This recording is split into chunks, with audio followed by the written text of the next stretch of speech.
All right, what's up, everybody? Welcome to Baseball After Dark. Today, I came in 1 minute late because I just walked back. I was at the USA game for really only the first inning and a half. Got to see Judge Homer. Got to see Contreras' son go out there and look really good, actually. Shatter Judge's bat for a double play. Terang with a nice swing. Webby got clipped by Manny's kid. So I was there for a little bit, and then I walked back over. Luckily, the hotel's very close by.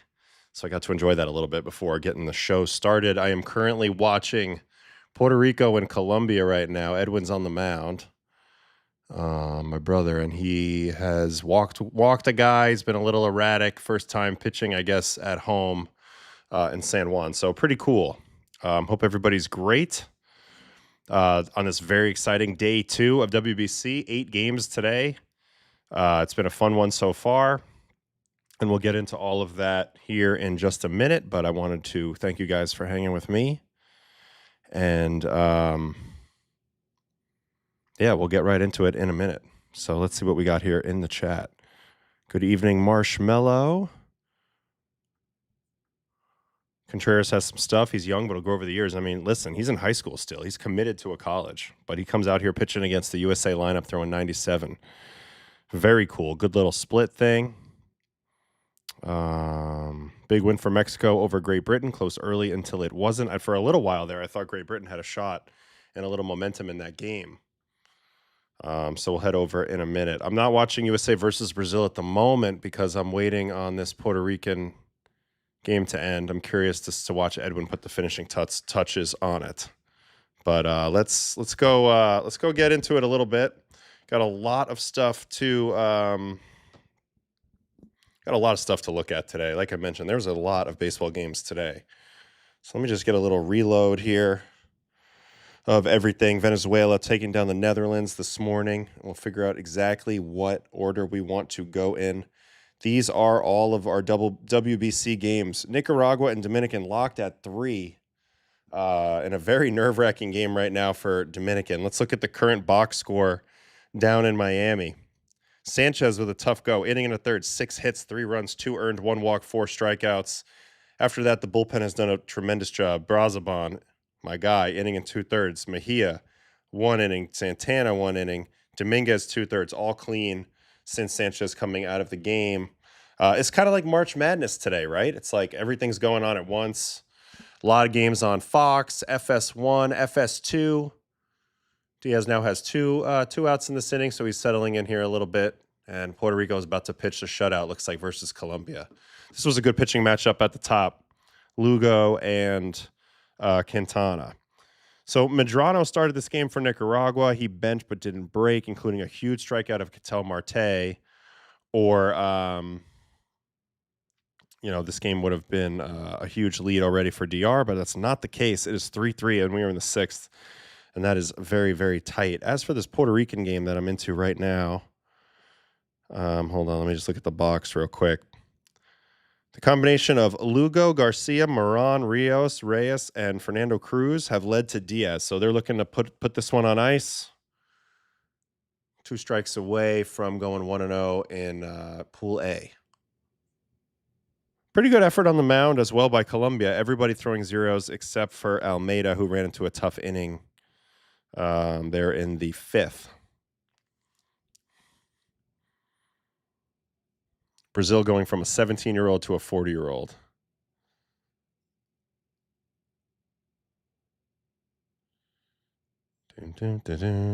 Yeah, Joseph Contreras was impressive. Love Manny's kid getting the home run as well. I know, USA Brazil on Fox. I'm just waiting on this one ending, and then I'm going to switch my channel over to Fox, and we'll go in to get on all of the different games that have taken place today. Why did we go back to this? We need international. Okay, so USA threatening once again over there. Let me just check on that live game. We got Terang up, 2 men on. Roman with a walk. And then we'll get started on some of the highlights, and we'll talk a little bit. Hopefully Diaz will contain his celebration this year. Yeah, I would imagine so. He's got a 3-2 count here.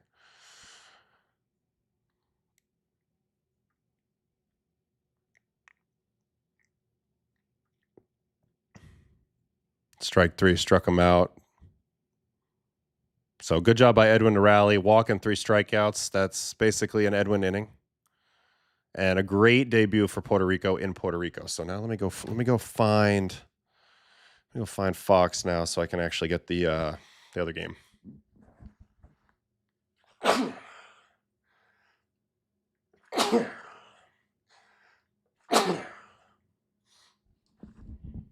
Oh my God, Da Silva's pitching. So little known fact, I don't know if they've covered this on the broadcast at all, but Da Silva, he pitched for Team Italy alongside me in 2009. In fact, I think we might have pitched in the same game back in the day.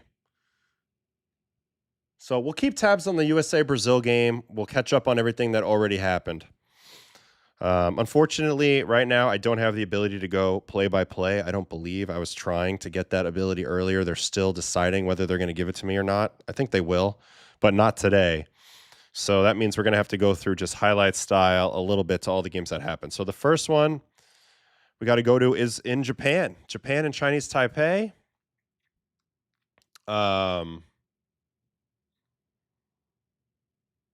Bless you. Thank you. Appreciate that. Those are some sneezes. So in Chinese Taipei, we'll go ahead and we'll go look at the Japan versus Chinese Taipei highlights once they load. These things tend to take a second to load up for some reason in this hotel.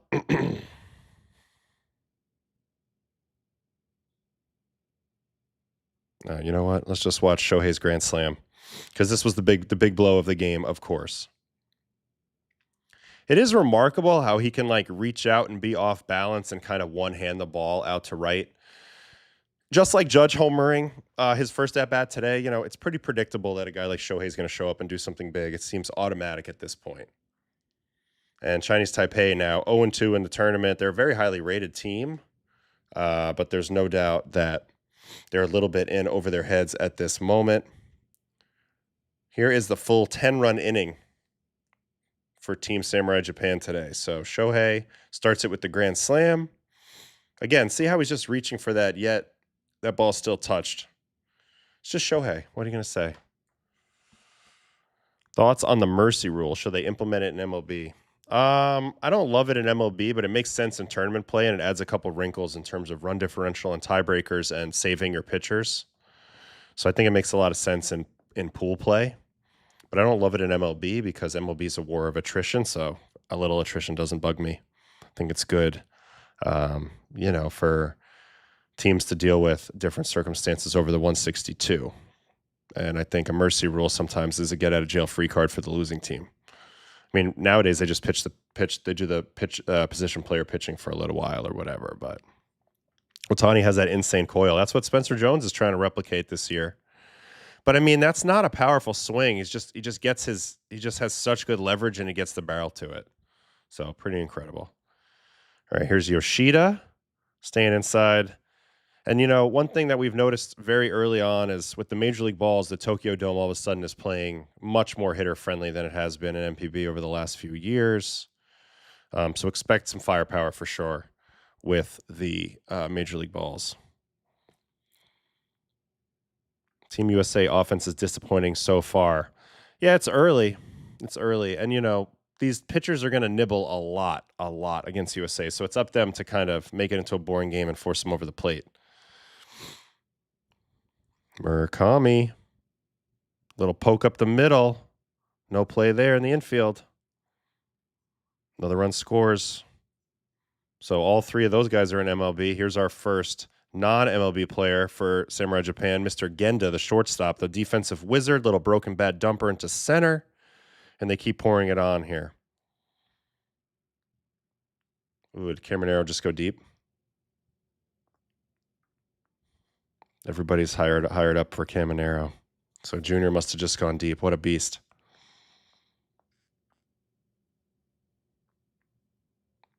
Here's another line drive base hit, and Japan rolled over Taipei. This was pretty much a breeze. Yamamoto did pitch in this game. I believe he made it through 3 innings. He had some walks. But, this lineup's no match for the great Yoshi. Here's another Shohei hit.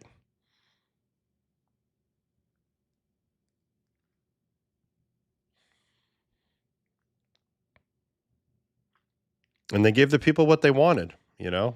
Japanese fans go to the Tokyo Dome to see their team romp, and they do romp.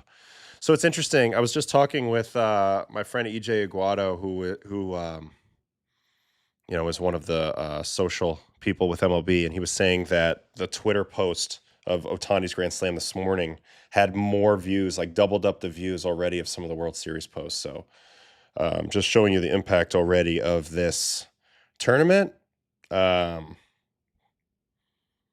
just massively popular, and it's really, really cool. All right, here's Yoshi. So coming off, obviously, the historic World Series, wastes no time going right to the split, and it's 93.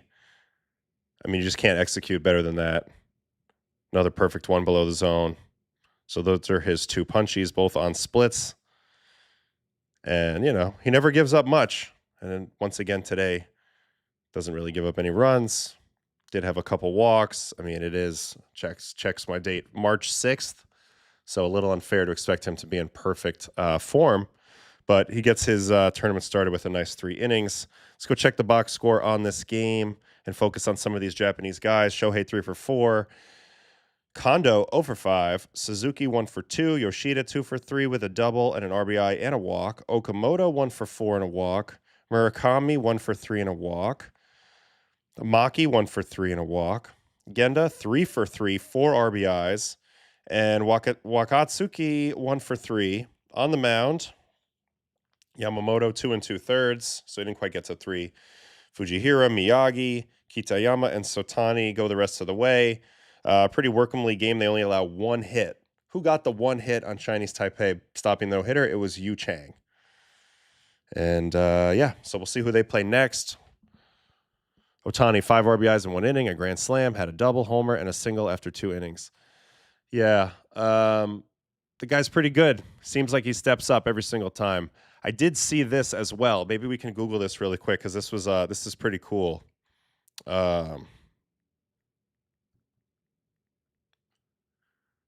This is a visual of the new Yoshi bobblehead that they are giving out this year. What did I do? You get the idea here from looking in the Google search. Pretty cool, if you ask me. Kind of combining 2 of my favorite things, baseball and Nintendo, particularly Mario characters. So, good comment there. Call me crazy, but I don't think the Dodgers will three-peat this year because the last time a major professional sports team three-peated was the Kobe Shaq Lakers in early 2000s, Yankees 98 and 2000. Look, they are up against it. It is not easy statistically to get it done. And if I was a betting man, which I'm not, I would probably take the field because 29 versus 1, and I'm agreeing with you with the degree of difficulty. But all that said, they are definitely major favorites this season. About as stout a favorite as we've seen in a long time, in my opinion. So we'll see. So the Dugout app is not working for those games, but once I get my permissions, which I'm surprised I haven't gotten it yet, and now we're headed to the weekend, so I'm worried and maybe till Monday.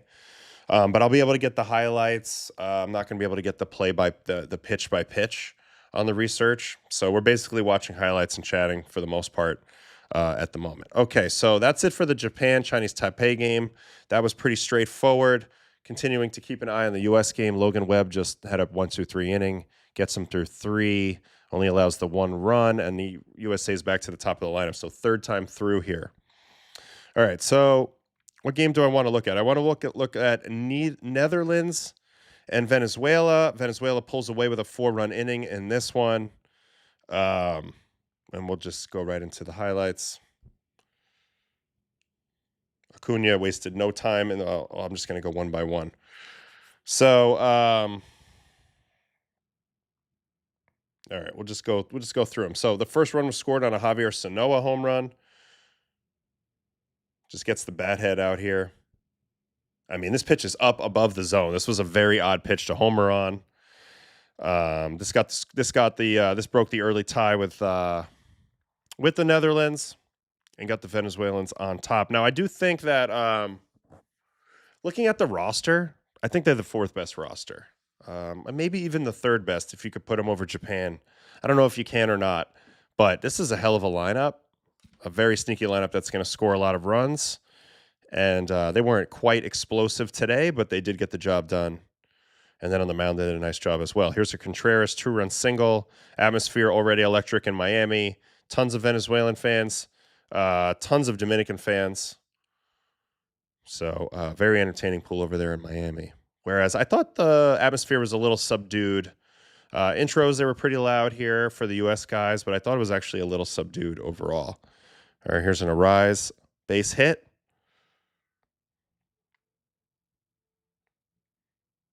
I mean, you're going to play infield in against Arise. He's going to be able to put it in play and spray it somewhere. This was a 100-mile-an-hour fastball. They got the infield in. I don't think I have high home cam or anything, but you get the idea right here. I mean, he looks like he's clearly shooting for that. You know, it's so funny because in the old days, they would say, oh, this guy's throwing really hard, so the odds are you're going to be late, and they wouldn't have this type of alignment with the shortstop pulled way up the middle. They'd be expecting him to be late, and he sure is late. And it's a base hit. And I guess they were desperate to cut the run down, but Arise gets it past Xander. And obviously he's fired up, and they're doing some sort of, I don't even know what celebration, but I kind of like it. Here is Wilyer Abreu, who, if you remember, was my pick to click on the Red Sox this year. He looks tremendous. He's a great player already. But, you know, he's continuing to, you know, work his way into becoming a household name for sure. Nice little RBI hit there. Kind of puts it out of reach. What do we have here in the chat? Infield in boost batting average. I think 100 points. So that's something that I always didn't like, always lamented a little bit as a pitcher. I think Venezuela has a great team. Couldn't agree more. I really couldn't agree more. I think their lineup is tremendous. All right, now on the other side, Drew Jones, Andrew Jones's son, and a very high draft pick, who's had a kind of a clunky start to his pro career. He gets started here with an RBI hit and then a hustle double. He's a speed power combo guy, massive high school success, has struggled a little bit since then. My wife's texting me. But it's good to see him out here. I mean, I haven't really gotten a good look at this guy yet. But obviously you can see that he's got tools. You know, great athlete. Jimenez with a jumping catch in this game. Off the bat of Didi. Wow, nice jump. He got up nice right there. Maybe we'll get a replay. Ranger Suarez, you could tell he got paid. He got a brand new chain. Ooh. Full extension. Nice freaking play. And then Palencia, Cubs closer, Venezuelan closer, puts this one to bed. 100 miles an hour. See you later, Drew Jones.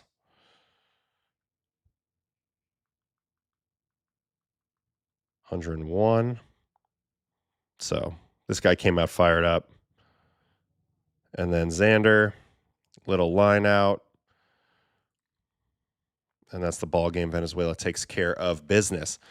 Jimenez coming for that platinum glove this year. He's a hell of a defender, and I think now that you get to see him every day at shortstop with Bichette gone, that will continue to be accentuated. Tovar also a really good shortstop. So they have some serious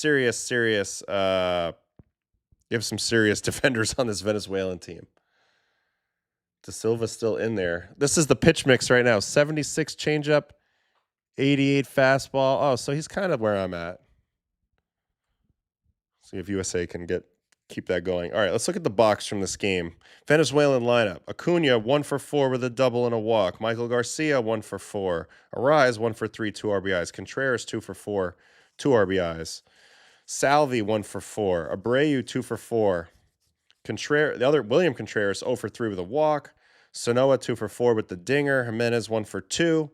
On the bump, Ranger Suarez, Bizardo, Avila, Buto, my guy, 2 innings, very efficient 2 innings, Machado, and Palencia. So that's exactly what you want. Now, what you really want in this game is to want to mercy rule somebody. So, like right now, you know, the spread on this USA-Brazil game was 9.5 runs, and so far it's a 2-run game here in the 4th.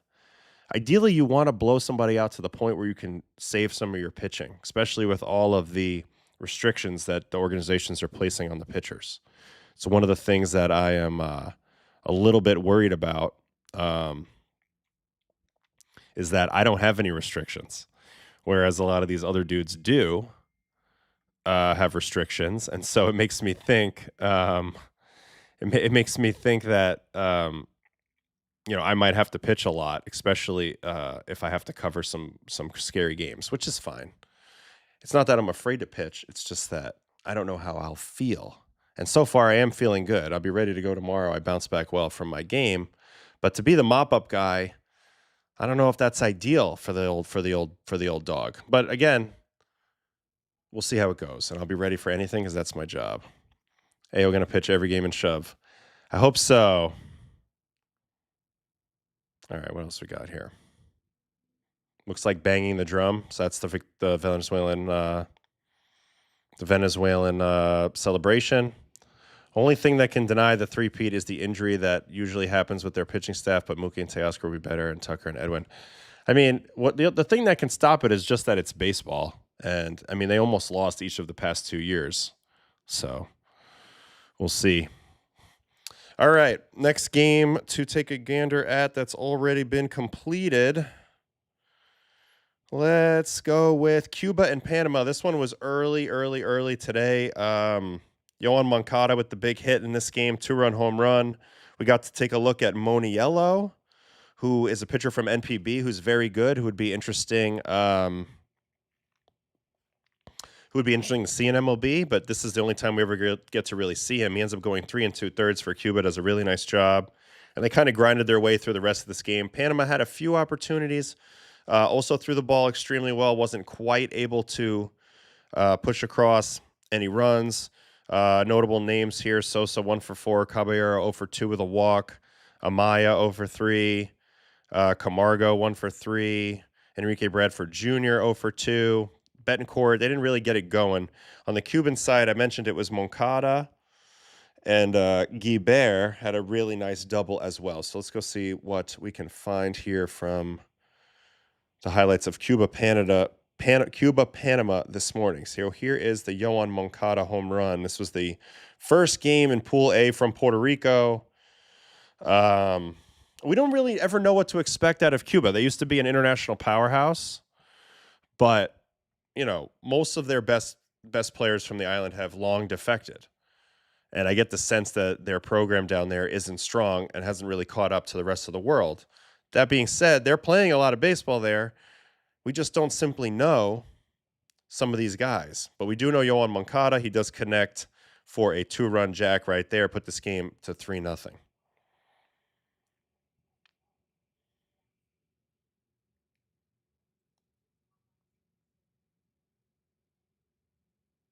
Am I excited for your game tomorrow? Absolutely. Yeah, very excited. Been scouting this Brazil team a little bit, watching it, seeing how they fare versus the big dogs. Here is the Yoelkis Gilbert home run.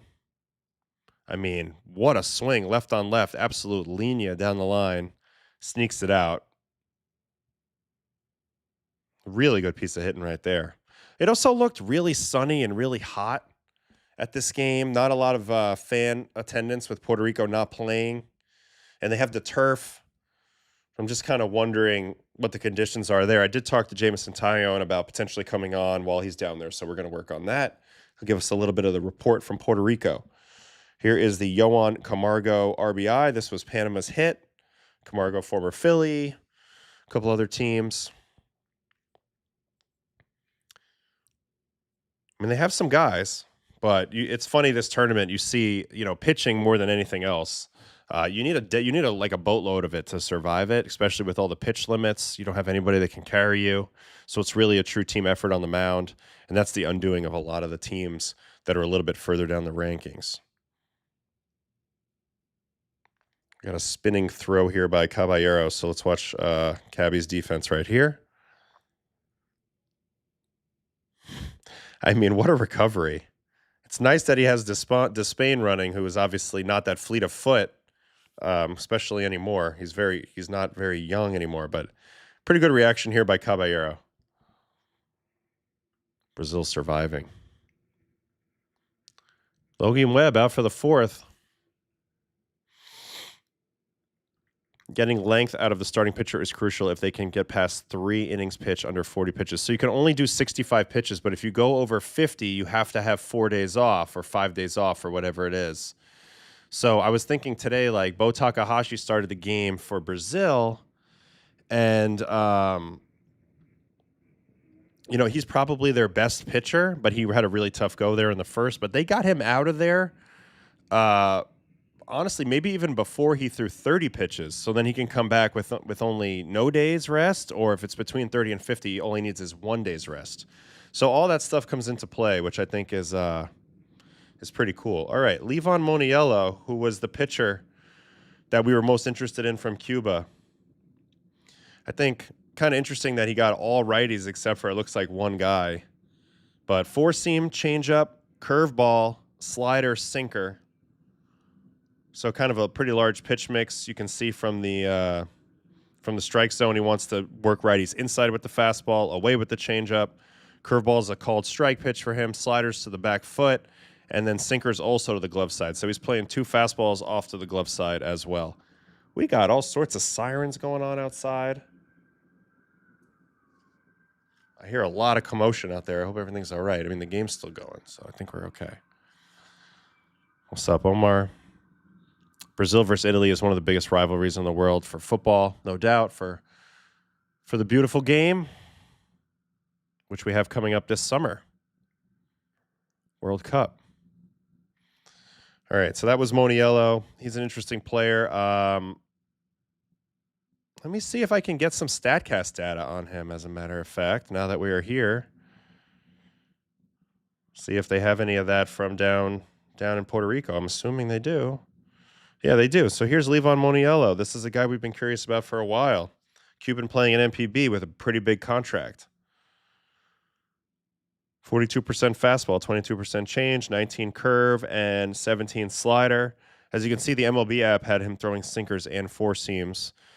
Here they just have 4-seams, 17 and 8 on that 4-seam. 5 and 16 on the changeups. That's a pretty big drastic difference there. Plus its speed as well, so that's a pretty good combo. Curveball, -15. Slider, 7 and 5. That's kind of a weird pitch. Very lifty cutter type pitch, but it did get 67% whiff. Anyway, I was curious about that. Yariel Rodriguez also pitched in this game. He's Blue Jay, so we've seen him. And then maybe we should go on and get on to another game here. Yeah, I just saw this got popped up. I'm not a football person, but seems like that's a big deal.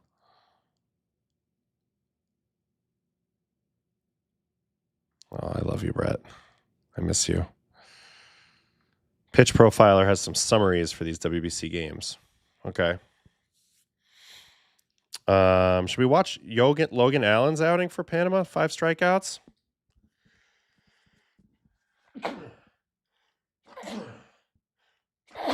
I swear these hotel air conditioners. Ooh, nice little back footer there. Getting Moncada right here with a little bit of a check swing action. Here's Despain, however you say that. OG. Little high changeup. There's also the unknown factor of just how sharp everybody is in this tournament. I think there's a wide variety of that. Thank you. But I think that just adds another little bit of variability to it. Like, it's not in the mid-season or the late season. It's preseason when this game's happening. So it's fascinating. Ooh, a little change up there. Nice outing from Logan Allen. I mean, he got clipped a little bit, but overall, nice outing out of him. All right, that's it for this one. Cuba and Panama. Puerto Rico, Colombia, Japan, USA, Brazil. Dominican now up a little bit. All right, so Puerto Rico and Colombia. Let's go straight to the highlights. Seth Lugo started this game for Puerto Rico. He was outstanding. There's that patented breaking ball. Incredible breaking ball guy. And that showed up big time tonight. You got to imagine with the humidity And the grip he probably had, he was ripping some serious breaking balls. I'm curious to go look at his metrics in a second. That was a little more drop down. That was a huge moment, too. That was a big moment where Colombia could have grabbed momentum in the game. They weren't able to do that. Keeping the ball on the ground. It would have, of course, it's a shame that there's no Lindor and Correa and Baez. But, Puerto Rico's still going to have quality ball players. Big-time baseball island. And they have some stars on their team anyway, even without those guys. So a nice double play there. On the other side, my guy Quintana. So both of the starters in this game were teammates with me on the Mets. Both really good pitchers. Both go about it a little bit different. Q is one of the best pitch makers in the game in terms of command. His pitches flow together really nicely. Just deadly accuracy, a lot of nibbling. Lugo is more of the, unpredictable nature, loves to keep the ball on the ground, be a pitch efficient, but also has the crazy spin breaking stuff. Anyway, Q here. There's my other guy, Donovan Solano, teammate of mine in short season A ball. All right, to the runs. Eddie Rosario, RBI knock. This was the second pitcher for Colombia, Almeida, and he's the one who ran into a little bit of trouble. Little base hit, Eddie Rosario left on left. Much bigger crowd at the stadium tonight to watch Puerto Rico play. I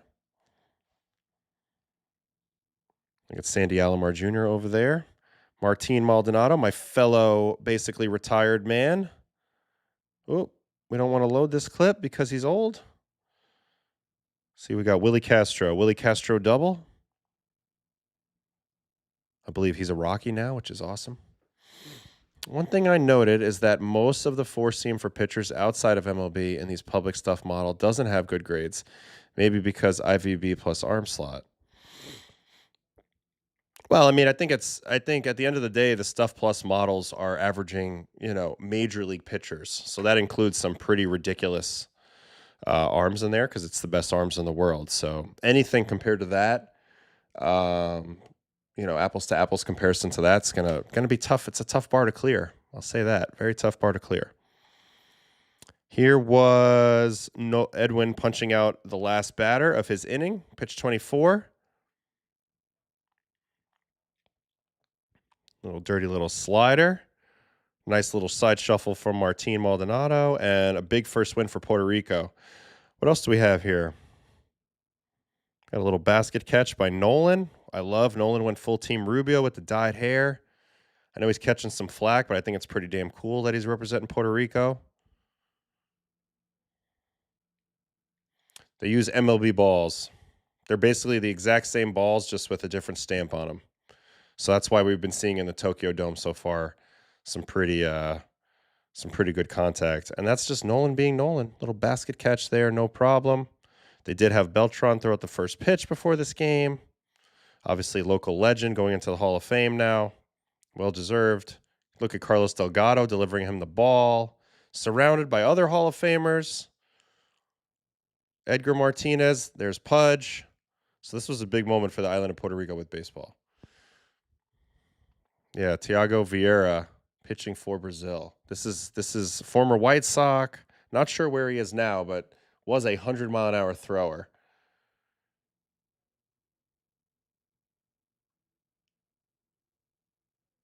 Just got Schwarber out. Brazil's competing in this game.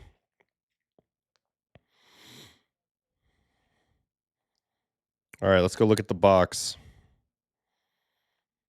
All right, for Puerto Rico, Willie Castro 1 for 3 with a double. Helio Ramos 0 for 3 with 3 strikeouts. Did get an RBI. Nolan 0 for 4 with a punchy. Cortez 1 for 4 with a strikeout. Hernaiz 1 for 4. Manuel Rivera 0 for 4. Eddie Rosario 1 for 2. Miguel Lugo 0 for 2. And Martin 1 for 3 on the mound. Pretty good crew of pitchers through in this game. Lugo, Garcia, Moran, Yaxel Rios, Reyes, Fernando Cruz.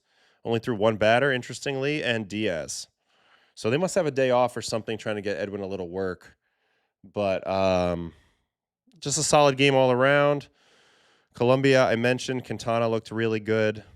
Other than that, they didn't do a whole lot. The hitters that we know about, the best day of the bunch was Harold Ramirez, 3 for 4.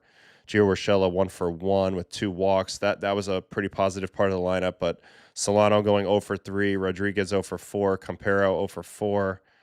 They weren't able to get a big hit when it mattered.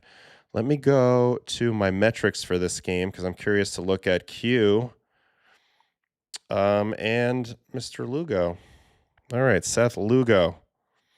I mean, it's just amazing the amount of pitches that this guy has. Are you kidding me with this? Slurve, four-seam sinker, curveball cutter, slow curve. That's the first time I've ever seen slow curve denominated on here. Sweeper, slider, sweeper, and changeup.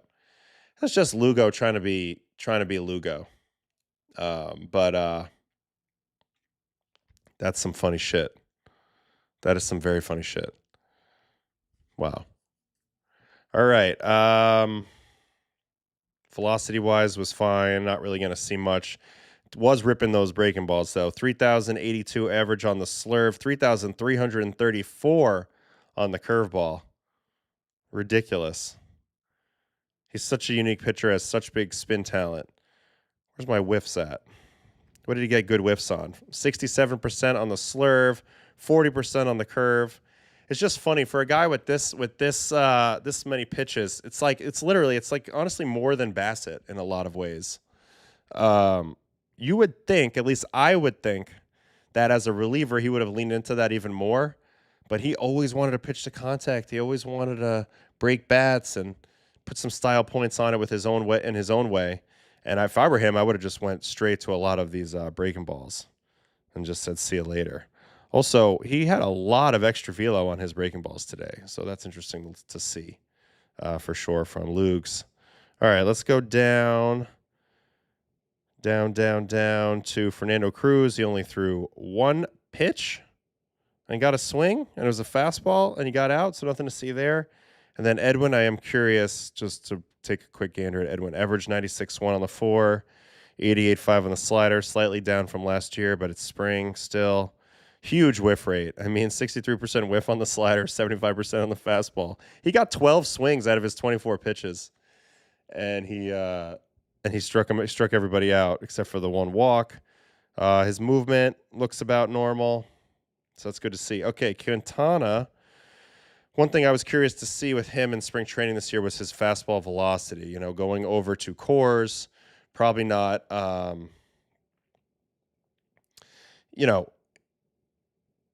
it's already, he's up against it a little bit, him and Sugano, because of the lack of whiff rate, but he's also getting a lot older, and he has to fight that in some way. So I was curious to see what the velocity would look like in spring. Trended up about 1 mile an hour across the board today. So that's a good sign physically for Quintana, which I like because I love Q. Everything else looks about the same. He only got 20% whiff, but it's not really his game. But he showed you that even when it's not his game, he can keep runs off the board. I always think that's very impressive. First pitch strikes, 56%. It's fine. 82% strikes with the sinker, 75 with the curveball. So he'll find his way through any lineup. And Puerto Rico takes that first game. USA's got 2 on and 1 out. They really haven't broken this game open yet. Flat sack fly in the other game. The average pitch type in an arsenal, pitch types in an arsenal for MLB pitchers, almost 5. We've gotten to that point. We really have. It's gotten interesting. I'll say that. It's definitely gotten interesting. Everybody throwing so many pitches. Let me just see something. I think U.S. has no choice but to be patient, to be honest with you. These teams are going to nibble, and try to make USA get themselves out. I think that's probably the game plan. All right, what other games are already completed today? Let's go look at that Mexico-Great Britain game, which this game was a lot tighter than the final score. And we were locked in on this game when we were at practice today because we play both of these teams. So we were very curious to watch it. But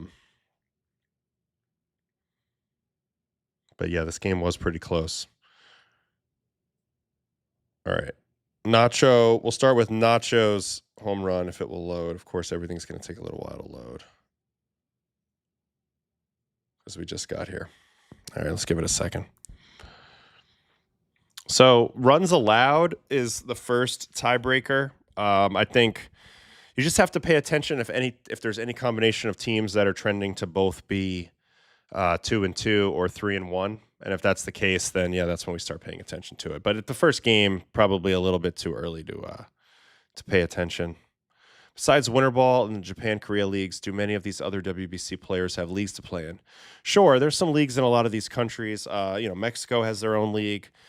Canada, I don't think so. Colombia has their own winter league. I know that you counted that. Let me think. There's a league in Taiwan. So Chinese Taipei. I don't know what the guys in Europe are doing. Not 100% sure about that, but there's also the ABL. Good call, Spectre, in Australia. So Czech and Brazil both have leagues as well. So yeah, I mean, there's leagues. Gabriel Barbosa coming in, minor leaguer with the Phillies, to try to get Brazil out of this jam here. All right, let's see if any of this stuff actually start playing. All right, Jonathan Aranda had the big swing in this game. This is the one that put it away, so we're kind of going out of order here. But a classic Crawford box home run here.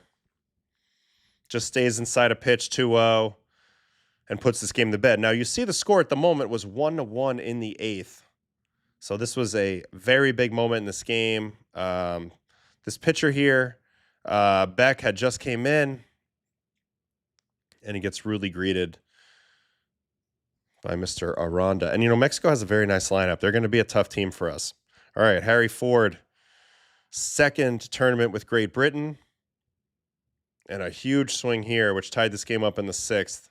Just beating a fastball to the spot. Really good swing.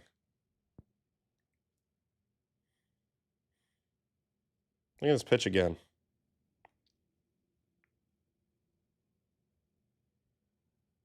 It's 98 up and in. That's not an easy pitch to get to. So, see you later. I got love for Australia. We'll get to them. But we covered game 1 of Australia on yesterday's stream. All right, here's the Nacho home run. This is how Mexico got on the board off the rip. This was a nice poke. Sneaks it out over the bullpen there.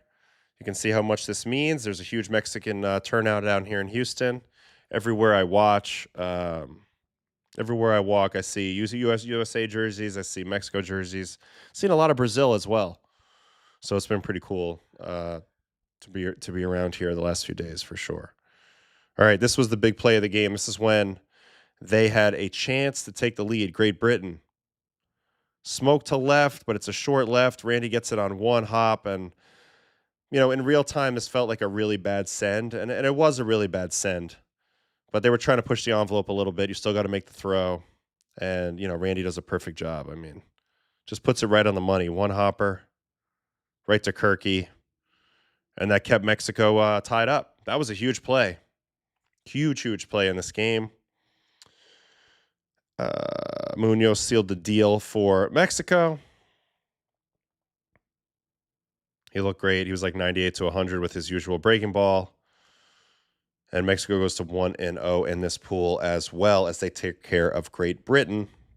But for a while, I have to say, this game was quite close. And it was getting sketchy. What else we got in this in these highlight package? We got a Joey Ortiz slick defense. Brewers player. Oh, yeah, baby. I love that little stand-up, little move on the slide with the knee. Come on, give me a replay. Here we go. Yee. Oh, that's beautiful. That's a beautiful thing. Here in Brazil, we don't exactly have a baseball pro league. What I know there's a league, but what kind of league is it? I'm wondering. Obviously, a lot of these players are not native Brazilians that are playing for Brazil. But they have some. I mean, Yan Gomes is from Brazil. I saw him in the lobby this morning. I was talking to him for a little bit. Yeah, that was Ordonez. Good call, Kev. Very good call. All right, Alec Thomas, RBI singled, Diamondback. Kind of like always like a weird softball type swing. Another little hit with the infield in. No surprise there. Pitch clock controversy in the USA game. Yeah, I must have missed that, but we got 0-1 count.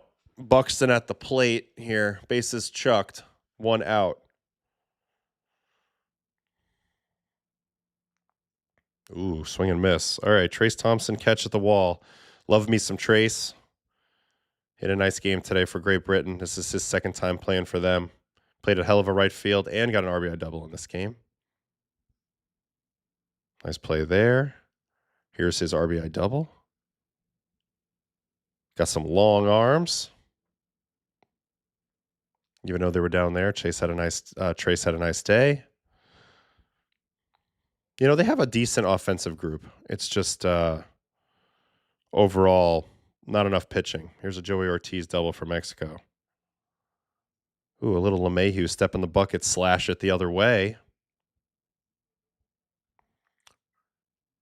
Brazil not happy about the pitch clock. Well, this pitcher Barbosa is trying to get out of this jam versus Buxton. He's doing his thing a little bit. Can I please review the Robert Garcia inning? So, unfortunately, I don't have the ability to go pitch by pitch right now. Hopefully, I'll have that in a day or two. But I can look at his data for sure. 1 inning, 1 strikeout. Vodnik, Munoz. I mean, Bernardino, a bunch of guys pitched pretty well for Mexico in this one. Just looking through the box score, Duran 0 for 3 with a walk, Randy 1 for 4, Ronda 2 for 5, Kirky 0 for 4, Rowdy 0 for 3 with a walk, Nacho 1 for 3, Nick Gonzalez 0 for 4, drove one pretty good to right though. Joey Ortiz 1 for 3. On the other side, Jazz 0 for 5 with a strikeout, Eaton 0 for 5, Harry Ford 2 for 3 with the dinger, Murray 1 for 3, Koperniak. What Johnson is this? Is this like Tamar Johnson? Yvonne Johnson. That's too bad. Lewis and Trace 2 for 4. Okay. All right, let's go to the data and try to look up our guy real quick.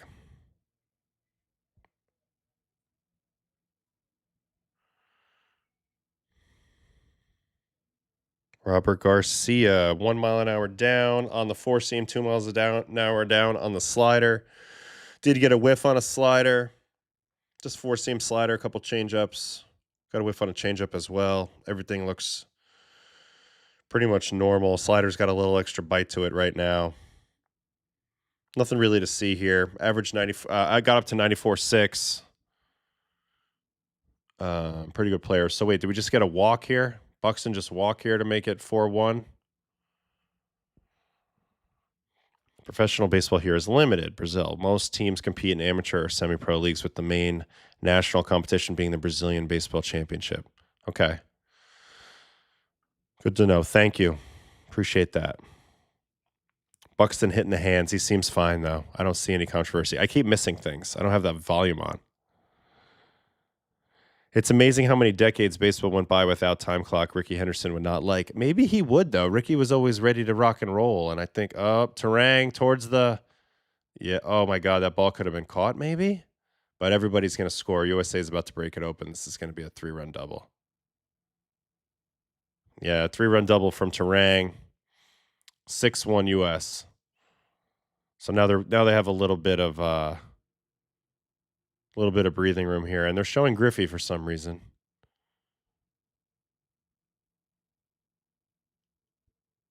Buxton seems fine. Judge's checking on him, but seems good. Yeah, shouldn't the left fielder have made this play?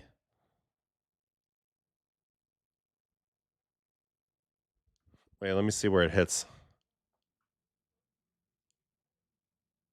Nah, he could have caught that. He just got messed up by the wall. Somebody asked me a question over here. Ayo, do you think pitch clock affects pitchers' rest and shortens outings? I think that when you have nobody on base, the pitch clock is awesome for a pitcher because now you're in control and the hitter has to address you with like 9 or 10 on the clock, so that puts them in a little bit of a bind. And you can kind of dictate things, whether you want to go slow, fast, whatever. But the with guys on base and in long innings, the clock starts to wear on a pitcher. So obviously they can do some step offs to reset the clock, but there's only so much you can do with that. And in those situations, it's a little tough for sure. Also, Victor Vodnik pitched for Mexico, averaging 99 too. So they have some firepower. Munoz, Vodnik, Robert Garcia. I don't know much about Natera or Carrillo. I know him a little bit, but I also know Bernardino. Now he's a Rocky, former Red Sox, one of the best dudes out there. So that's going to be pretty good.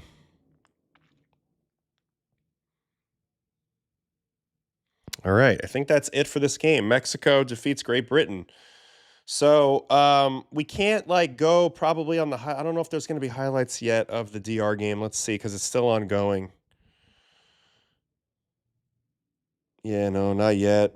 We can go live game, but it's not really going to give us much. Once this game's over, we'll review the highlights of this one. We can go look at some of the data on it now, though.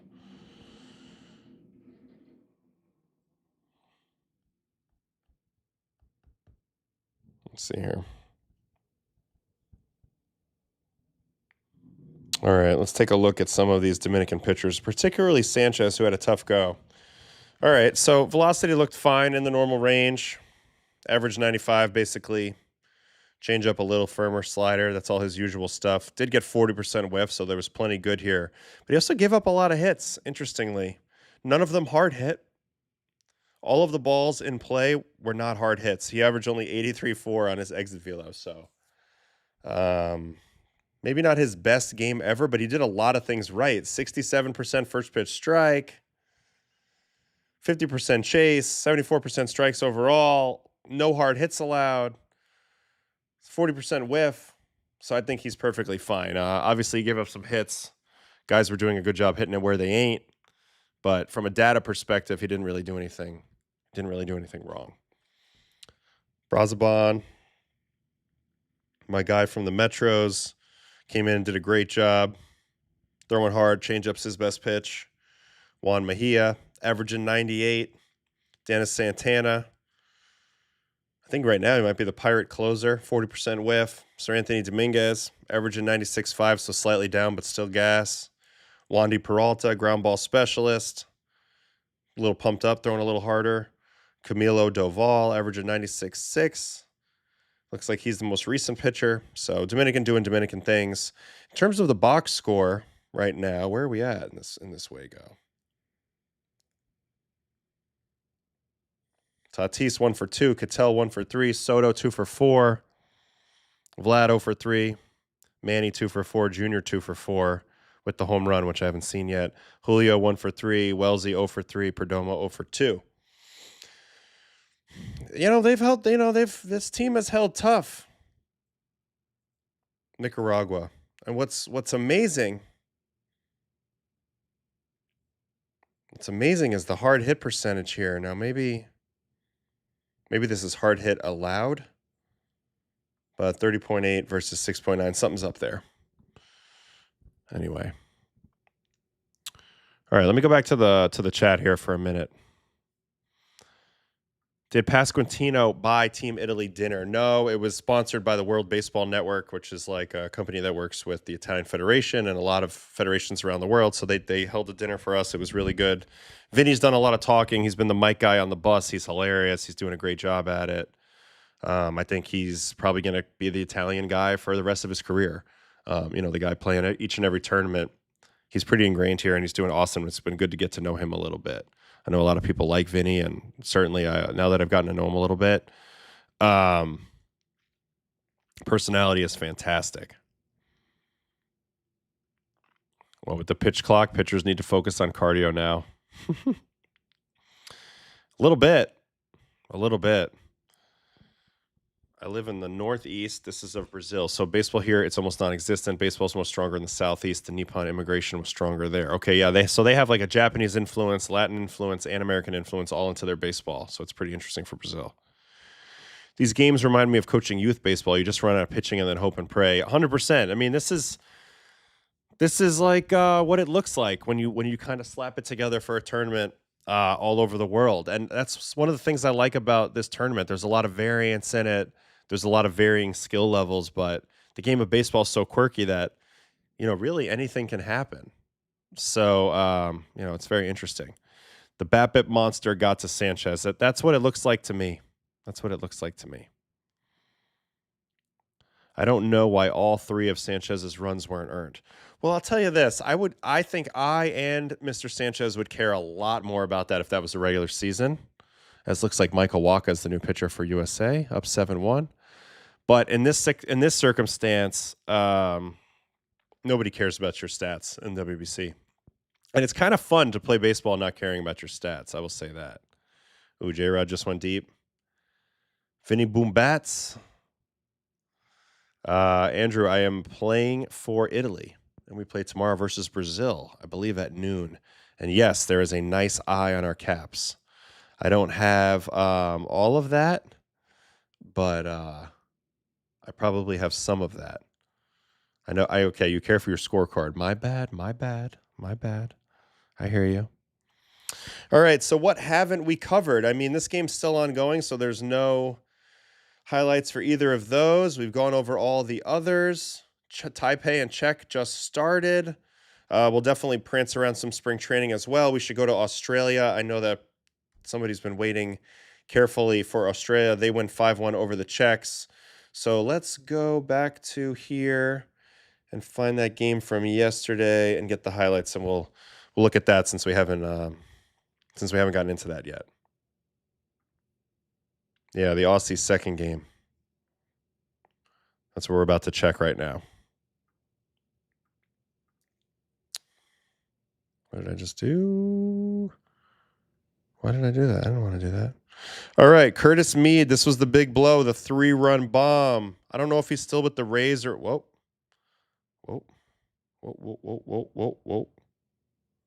Everybody calm down. What was that? We're going to have to reload this page. Yeah, Curtis Mead, the only major leaguer on the Australian roster right now. In the past, they've had more, and Bazana certainly will be there soon. But no Hendricks. A lot of the Aussies that had been around with big league time are gone now. Man, we are all of a sudden my thing is freaking out. Why is my thing freaking out? Yeah, Mead's on another team now. He's not on the Rays anymore.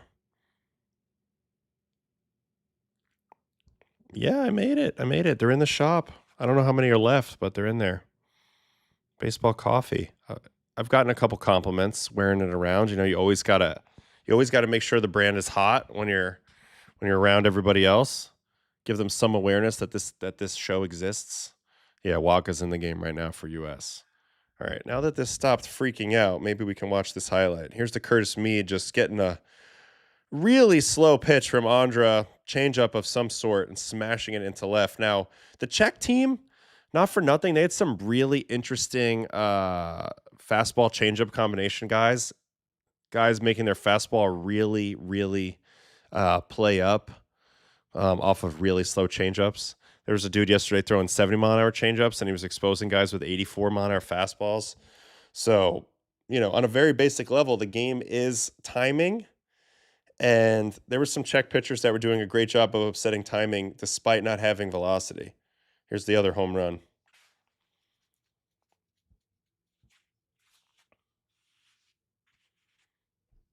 Mr. Hall. He's got a solid mustache on him. Little Aussie stash. Yeah, I'm sure the Twins not demanded, but it's common sense. Like, you get hit on the hand, you come out for precautionary reasons in this game. You have another guy to put in there anyway, so you're fine. All right, what else we got? Here's the Robbie Perkins RBI single. He was the hero in game 1 versus Taipei with that 3-run homer. Oh, here's a little fist job into right. It's the worst when you're pitching. Nothing you can do there. Did a good job there. All right, this is what I'm talking about. Andre Satoria. This is my guy right here. He's the one who struck out Shohei in the last Classic. Slow curveballs, slow changeups, and a little bit of a sneaky heater, and a real feel for pitching. And he shredded everybody. That's a changeup.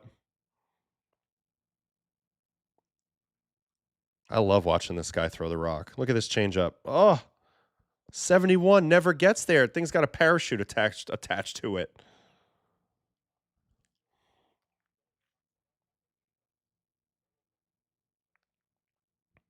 Oof, dirty changeup again.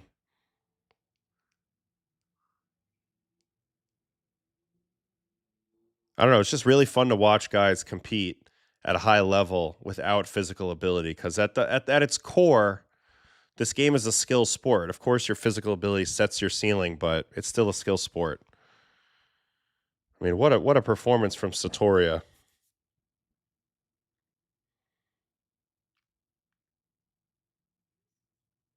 Let's go to their data from this game. Curious to actually look at that for a second.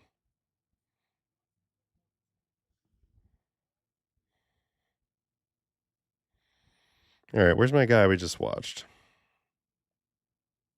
Here he is, Andre Satoria, 52% changeup, averaging 71 on the changeup. 68-mile-an-hour curveball, 78-mile-an-hour fastball, 78-mile-an-hour sinker, and he kept those combined to about 27%. So pitching off the changeup, it's just phenomenal. Changeup and fastball have almost the same shape,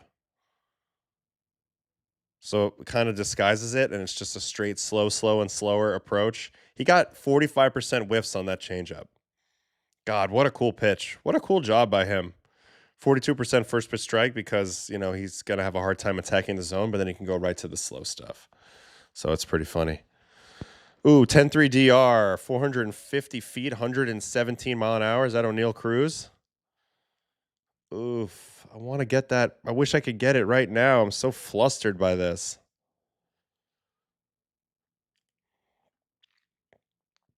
Not sure if it's me, but there seems to be a big surge in interest in college baseball. I wonder if it's because of streaming access or maybe just me.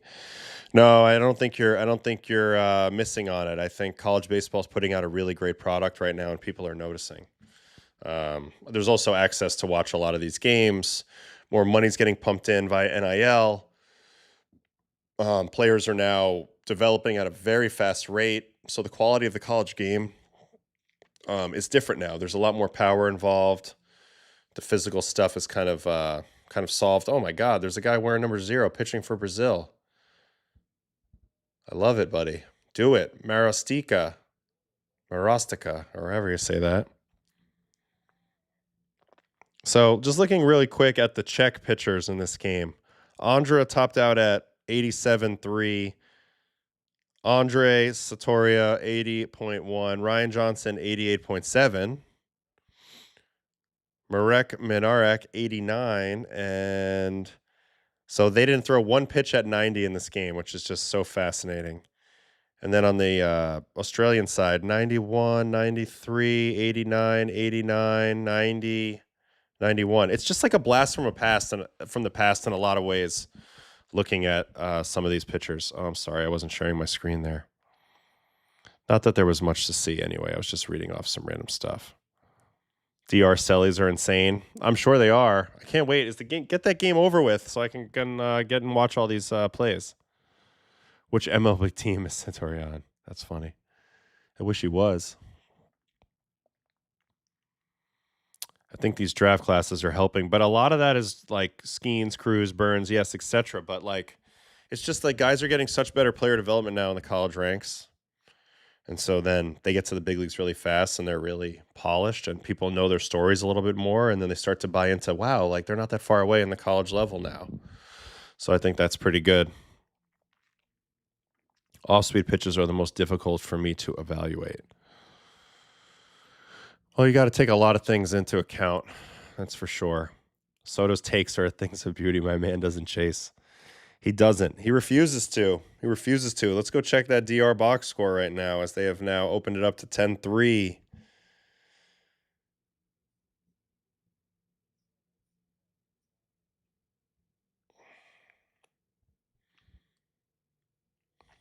Every single guy on base except for Vlad, and he's got two ribbies, and then Wells. Other than that, they're dominating.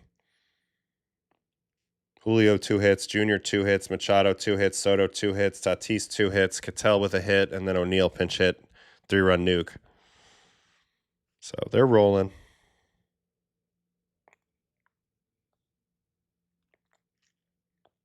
I mean, top exit velocities. 116.8, 111.6, 110.8. I mean, they're a physically dominating team. It's crazy.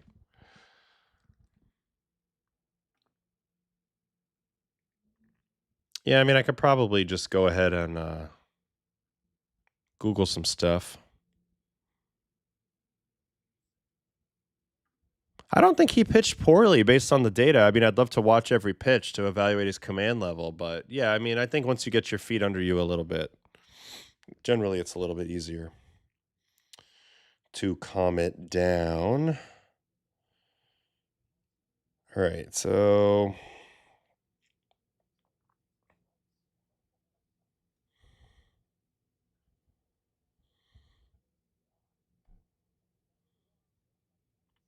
it's so annoying because I have all the plays right here. Like this video, there's access to this video, and we could be watching every pitch right now if we want to, except that they've blocked me at the moment. See, it's going to say video unavailable, which is not very nice, but there's the summary. So that's where it went, obviously. Straight away right, friggin' nuke. Where's the pitch? Wow, down and away. Pulled the down and away fastball. So go figure that. Must be the Platanos. Yeah, Vlad has gotten on base. 11-3. So they're getting close to mercy rule status. They need to add 2 more here to end the game if they're the home team. Saw any Imai slider. That's a unicorn pitch, but I don't know how efficient it can be without my arm slot. All right, why don't we dig into a little spring training for a minute while we're waiting on the Dominican game to end. We'll take a look at that. Obviously, the U.S. game is ongoing. They're winning 7-1. No outs in the 6th. Probably going to blow this game open pretty good now. Cal Raleigh just missed one. 3 players I remember wearing 0 were Al Oliver, Ray Ordonez, and Adam Ottavino. Yep, those are probably the main 3. Obviously, some other guys have worn it since. You know, Stroman and, you know, quite a few others, honestly. But, yeah. All right, let's go into... Let me look at my phone for a second here, and then I'm going to figure out what spring training games to take a gander at. If you guys have any suggestions, because those I can get on the Dugout app right now, so we can look up some stuff. And I have not been locked in at all on the spring training stuff today, so let me go take a peek.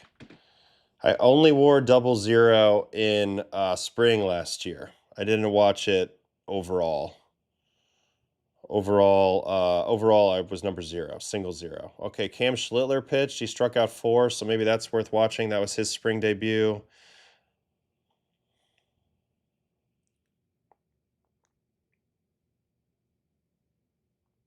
Tigers 11, Red Sox 3. Verlander pitched. So that's something to maybe look at. Astros 7, Nationals 1. No Imai there. When did Imai pitch? Did Imai pitch recently?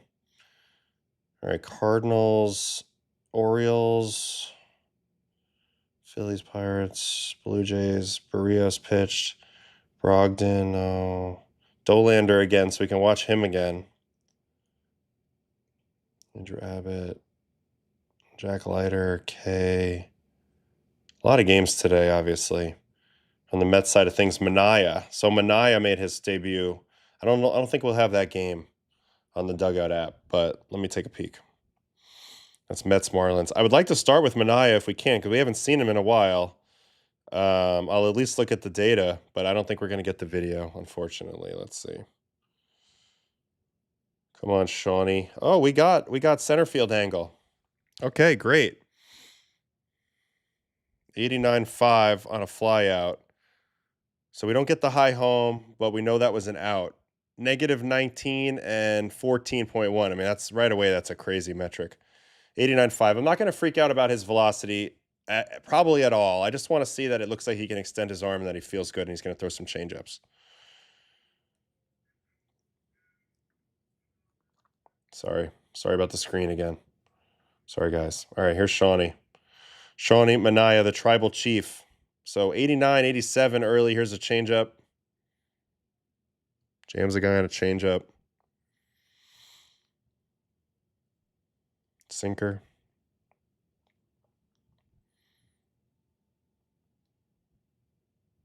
So there's some changeups. Remember, he wasn't throwing hardly any of them last year. It was all these really slow sweepers and fastballs. He had kind of banged the changeup. So to me, it looked like he was having a hard time getting any extension out of his elbow. So I'm curious to watch how this outing went. Sweeper, homer. So he gets clipped for a homer there by Connor Norby, 97.3 at 31. Let's watch that pitch again. Honestly, a pretty good swing to be diving like that and still clip it. How we doing? What's up, Rusties? Thanks for joining. Out of Manaea, Senga. In my opinion, Senga's going to pitch better. Well, no doubt about it. Senga's going to feature more velocity and pure impressive stuff. Sean, when his velo gets above 92, it's amazing. His fastball is incredible. I'm just curious to see how he looks because he dealt with all that injury stuff last year. All right, ball. See, that was 85. I don't know that was a sweeper. That was a misread. Here's a sweeper for a ball. I mean, he's kind of featuring what I'm featuring right now, velocity-wise. Not that encouraging for this first outing on the physical side of things. I don't care what type of funk you have. You can't live at 87, so it's going to be interesting. Yeah, the tribal chief. I mean, I love Sean. And he doesn't need a whole lot of velo. He just needs some, and obviously this is his first start. But he doesn't really have any in this game.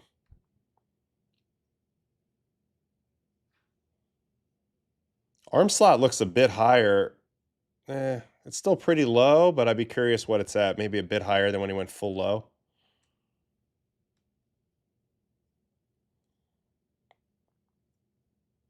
Let me just see the take back out of the glove, the elbow. I feel like that's more extension than he was getting last year at least. So clearly whatever they did with the elbow, with the spurs or the bone, the loose bodies, gave them a little bit more extension. So that's good. Sweeper for a ball. Not really much command out of Sean either in this one.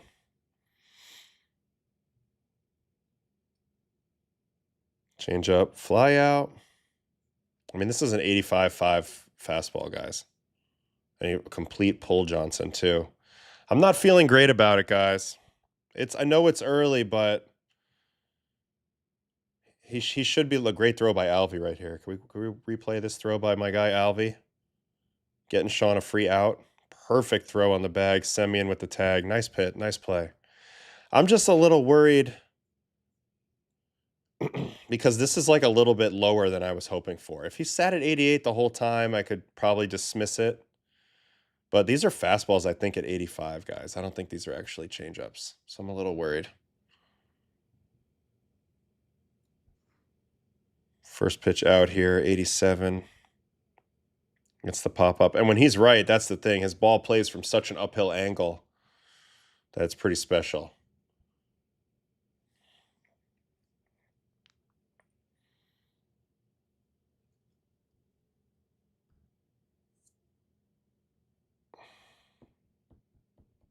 All right, well, at least he's back up to 88 here. 89 here. Looks like he's giving it a little more effort here. And I like that he's back to throwing the changeup. Very important pitch for him. All right, well, he did get back up to more of the 88, 89 range in this phase right here.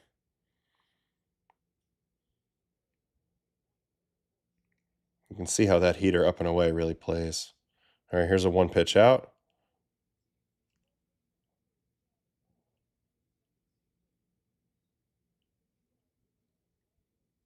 And this is the last pitch of his outing. Oh God. Got him out though. All right, let me go look at the data on this because I don't think it's what we're going to want to see.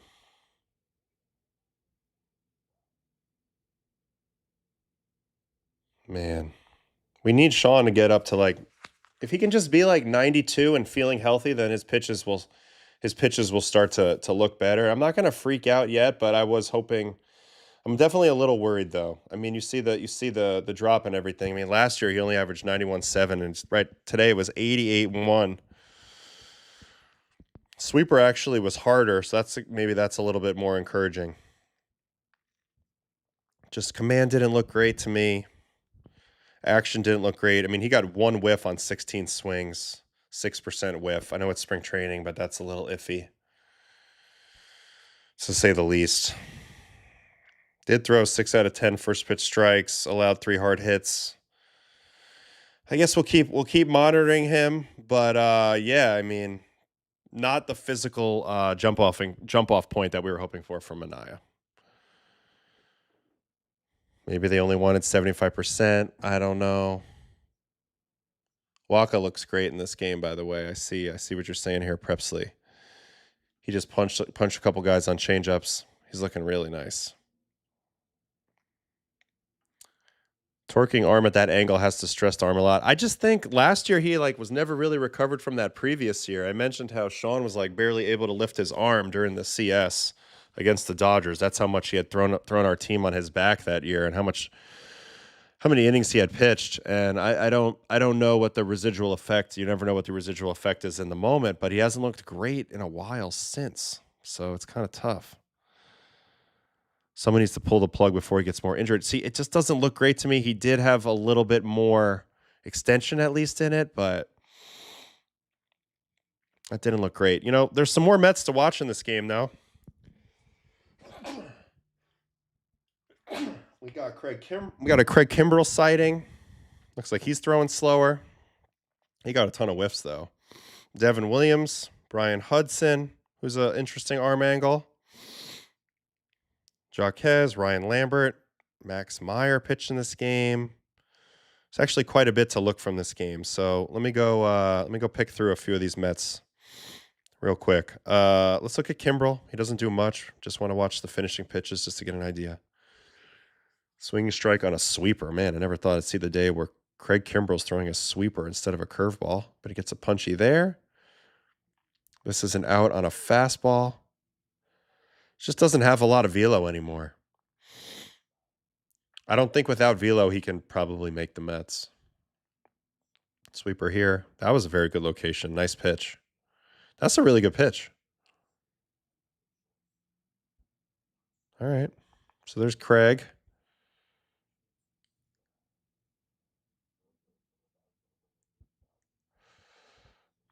What's up, NYM 348? Appreciate you coming through. He's still doing the lean over, yep. All right, let's look at Dev. All right, first strikeout on a changeup. Metric is unbelievable. Negative 2.3 and 21.8 to the right. Dirty backdoor airbender. And Mets fans, don't fret too bad the loss of Edwin. As much as we love Edwin, this guy's going to be filthy for the Mets this year, I tell you what. All right, slider. This is something he's been working on. Negative 6.3 and 7.3. So sort of a weird cutter-ish, slider-ish, not very hard. Probably doesn't grade very well breaking ball, but I like that he has something going the other way. He didn't like the location of this pitch. He wanted this pitch more in the dirt.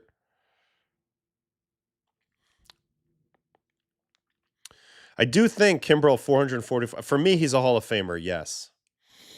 Personally, but I don't think he'll make the Mets, though. All right, fastball here for Dev. There's a walk. Just missing. Wonder if he threw any more sliders in this sequence. Oh, here's a cutter. Dude, that's a pretty good shape, though. Timeout. 12.2 vert with -6. This is a tremendous cutter shape. This ball took a hard left and stayed up really well. This would be a nice addition to the arsenal if he can get it right. Not throwing it terribly hard, but it would be a great pitch to drop in there for strikes. You'll get a lot of guys off the barrel with that. I'm surprised he can do that. All right, what else? Change up, four seam, no. Okay, last batter. Ooh, 2 sliders to finish. All right, so 2-0 slider. Drops it in there for a strike, and then 2-1 slider. Little tapper back to him. You know, for such an extreme pronator, he did a good job of making balls go left today. Slider -8, cutter was at -6. I don't know, it's something interesting. I don't know what to make of it yet. But he's working on some new stuff here. Let's look at the shape on these pitches. So they're not particularly hard. I mean, the slider's hardish for a slider, but the cutter is not particularly hard for a cutter.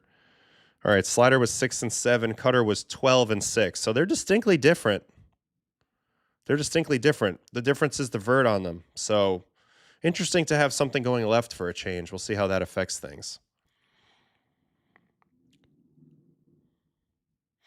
What was rude? Did I say something rude about Kimbrel not making the Mets probably? I don't know. Sorry to whoever I was rude to.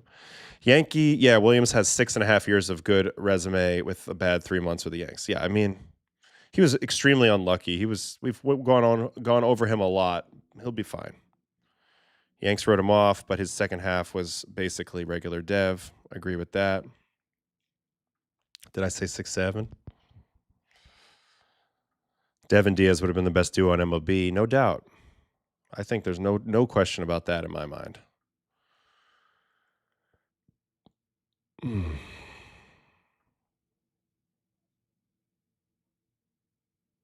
Oh, his first changeup was rude. Batter was giving him the evil eye walking array. Dirty. I could see this little bit of the facial hair thing, just like, I don't know, karma. Like, not that that was like a big deal, but just something where, you know, there's a penalty for making a big change like that in a way. I don't know. All right, who's next up for the Mets that we want to see? Want to look at this Brian Hudson guy at all? Fastball velocity seems to be up. I think he's got a really weird angle, so I'm curious to see him.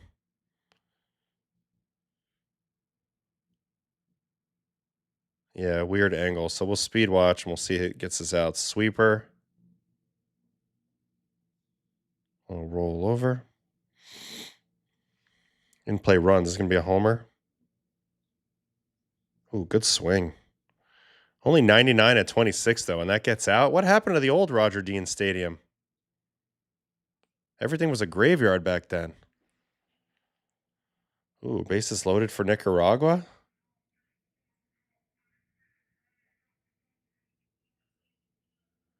Ooh, tangential to discussion of lower velo. Do you think Jamie Moyer could hang with his stuff, or has the game advanced too much for that kind of profile to find success? He could hang, but like not the very end of Jamie Moyer. Like the prime Jamie Moyer, which is somehow, I believe, like 42, 43 years old, could hang because he could, but he wouldn't be like he would be what he was. He would be, you know, a number 5. He'd be a number 5. He would get crushed a lot, but he would also eat innings pretty well. And at times the games would be really efficient, but he wouldn't be scaring anybody for sure. It's so hard to pitch with that diminished velo, but he was a true master at it for sure. Do you think Diaz is using the excuse of Dev being signed and no one spoke to him as an excuse to go to the Dodgers? I don't really know. I know Edwin loved being a Met. Everything that I've heard, you know, we have Dave Burney working with us, who's the visiting clubhouse guy for the Mets, and all the clubbies were extremely close with Edwin in New York. And everything I've heard, he's been FaceTiming these guys every day. So, you know, a big part of his heart was left in New York. I don't know what happened with the negotiation, but that was the one that was, of all the moves this offseason, that was the one that surprised me the most. So I don't really have a great answer to this question that you just asked, but thank you for it. Glad Gregory Soto is not a Met anymore. I agree. I've never been a fan. He's prone to these games where he can blow up with lack of command, even though he's throwing 100 from the left side. I don't know what's happening with Nicaragua. Somebody keep me posted. What else we got here? What new BP do you see a lot you like a bullpen guy? I guess I got to think about that a little bit. I don't know if he changed Yankee policy. Honestly, maybe he did, but if he did it, it's for the better anyway. I totally agree with you. that it was probably for the better and it was bound to happen at some point. But you don't want to be the face of anything because I don't know. Anytime people are putting negativity in the air around you, there's an effect. I can't really like put my finger on it. Yeah, it's an excuse. He got lit up on socials and that story hit right after it. I mean, it's whatever. He's with the team that he wants to be on. It's okay. Can you explain pronation for supination? Yes. So if this is square, throwing a pitch with like curve, like a slurve or a curveball, you have to supinate your hand. So that means the back of your wrist pointed towards the plate or further. When you pronate, it's this way. Devin Williams is probably the most extreme example of a pronator because on his airbender, he gets like in here to spin that ball in that direction. Most guys in the big leagues, if they pronate, it's pretty subtle. But anyway, everybody pronates after the throw. It's just how early do you start that process. But supination is this way.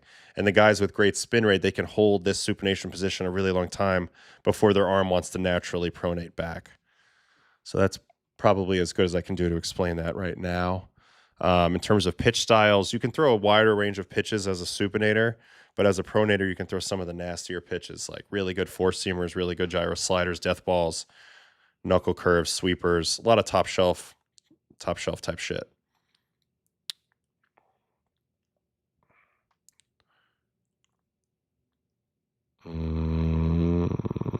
If you can name one thing that tanked the Mets season, what was it? I mean, I wasn't there, but I watched it. It was just the starting pitching. Starting pitching fell apart. There was a length of time where they only had a start past 6 innings, like when Peterson was on the mound, for like many months. You just can't win like that. So that was it. Screwballer pronates a lot. Correct. All right. So that was Brian Hudson. I'm not really that interested in watching much more of him. Do you want to watch Lambert for a second? Because he's been a guy that a lot of Met fans have been interested in. Just gripping and ripping it. 98 miles an hour. Might have an opportunity to impact the pen. 98 with 18.6. Tremendous four-seam. There's a strikeout on a four-seam with 21 vert. Now that is a heater. 98.4 at 21 vert. Are you kidding me? So this kid's got a big league heater for sure. Here's a walk. Probably also part of the Ryan Lambert experience, I would imagine. That's usually what keeps guys like this not quite in the show yet. And then he's going to get a punch out here with a fastball. So electric fastball in this game, sitting about 98 with 19 inches of vert. What was Lambert's averages today? Average 19 and 5 on the 4, -2 and 0. So a true gyro slider, and 1 and 3 on the cutter, which is kind of a weird pitch. Those are probably the same. But 20 out of 23 pitches fastball. So really relying on that fastball. And it's a good enough one, even at that percentage, to get 50% whiff. So that's pretty damn good.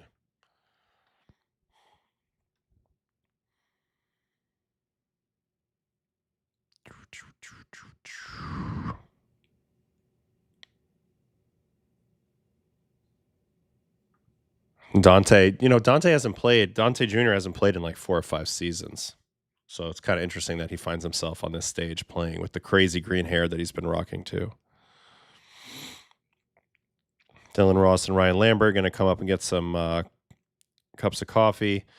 Okay, you're calling for Legrand to the big leagues immediately, but like they need to continue to develop him as a starter, and I don't know if it makes sense for him to break camp in one of the 5 spots as a starter. But I think down the stretch he might really impact. He might really impact.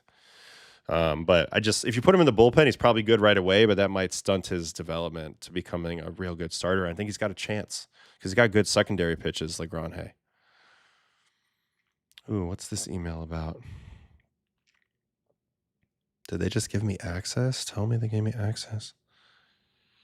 We've unblocked your access to these now. Can you see them if you try again?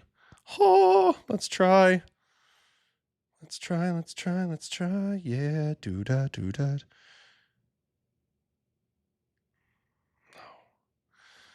No, maybe I have to relog in.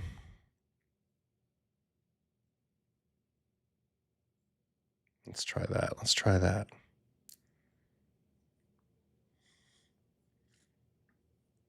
Can't let you guys see my password. Hold on.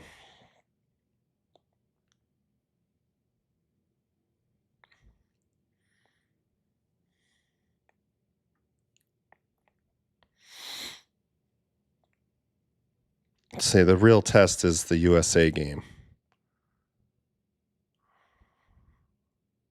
Yes, we are back. We are so back, guys.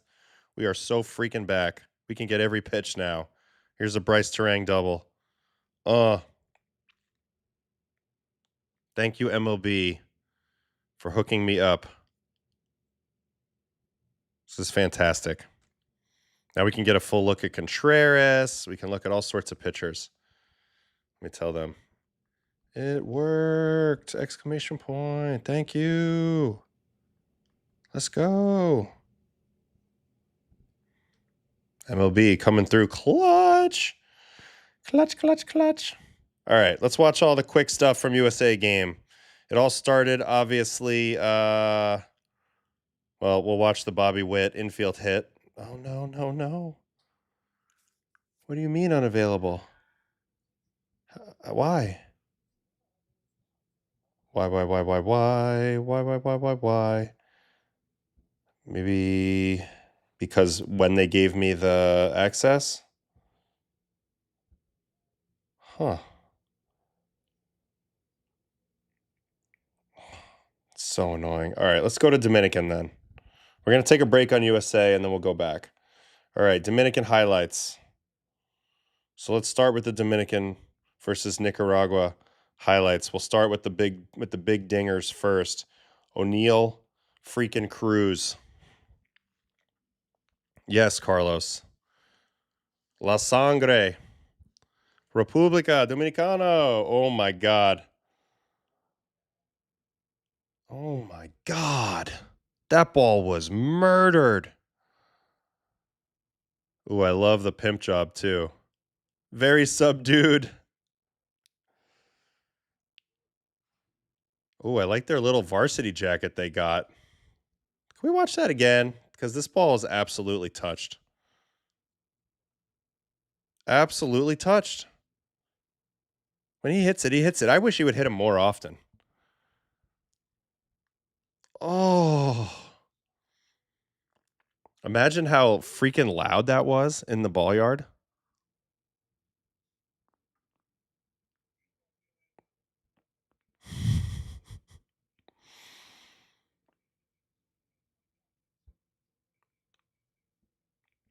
Oh, come on. Don't put a limit on LeGrand, hey? He could do it, but at the end of the year, bring him in the pen if you need to level up the pen.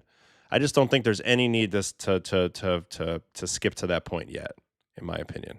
Honestly, that's how I would run it if it were me. That bat speed is right. All right, let's watch the other home runs. Here's Julio's.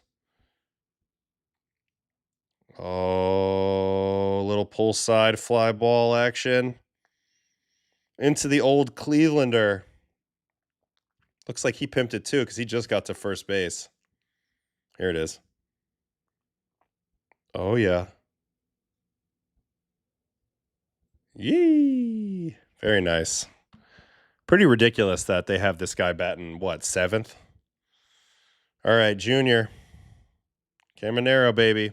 This guy's slowly becoming one of my favorite hitters because he does everything I say you can't do, and he dominates anyway.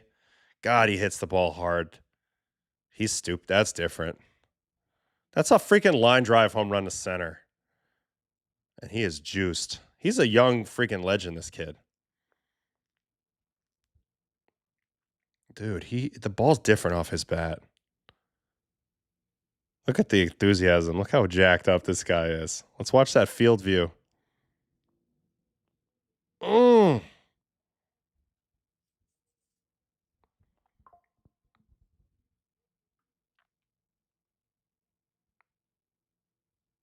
Dude, I just saw that home run. Man, look at the Dominican crowd, by the way.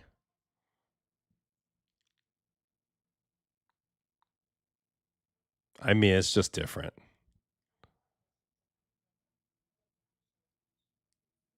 Oh my God, what a celly.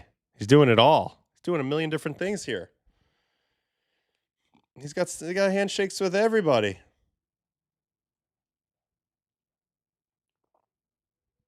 They're having a blast. They are having a blast. All right, what else we got here? We got a Manny Machado bare hand play.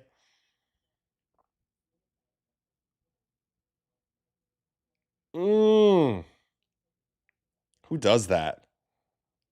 Oh, and he knows it's making it.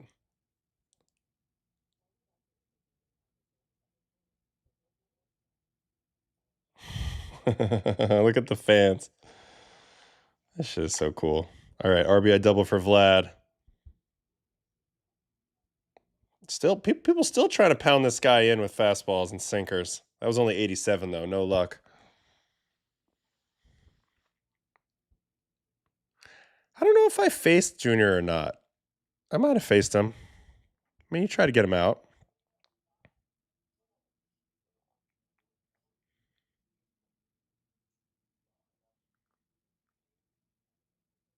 Yeah, we watched him already. He was sick, Zach. He throwing topping out at 78, dominating with the changeup. So sick. All right, let's watch some Manny plays. There's that play from the top. I mean, it's just so, it makes it look so easy. So easy. That's not easy.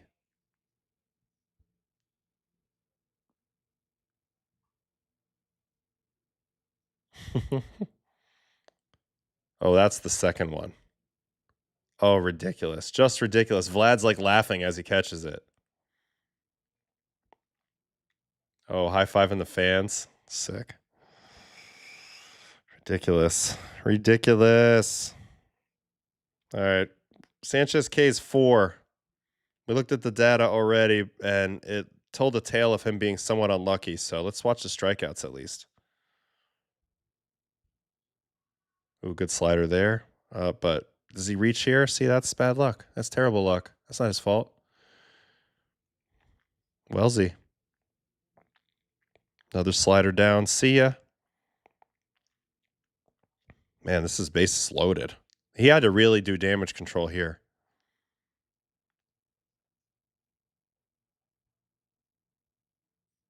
Man, 3 punchies with sliders. Nice pitch. It's going to be a changeup. Yeah, changeup. Good pitch. So he held strong there, kept them at 1 run. That was a big thing. This game was close for a while. So that was really good. Que Paulo de O'Neill Cruz. That was ridiculous. Ridiculous, ridiculous, ridiculous.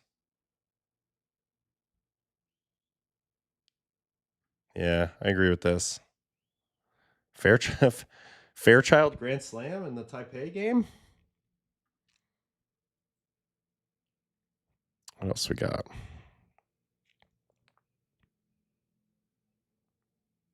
Yeah, we're going to watch that in a minute. Once we get a chance to go over that.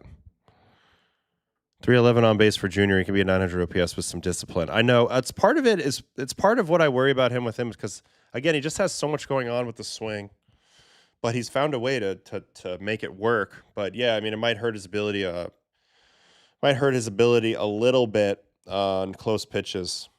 You know, once he gets started with that move, it's somewhat hard to stop it. All right, there's Marte with a double. Look at Tatis coming flying around. That was how they tied it. What an experience for Wells. Julio Borbon, first base coach. Carlos Febles, third base coach. Pujols manager. It's crazy.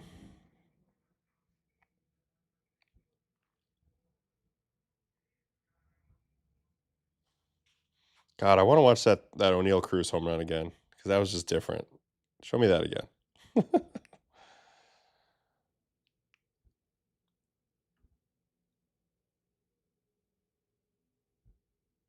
Yeah, there's so much going on right now, Maya. You're totally right. USA needs DR energy, so much more electric. Yeah, I mean, no doubt about it.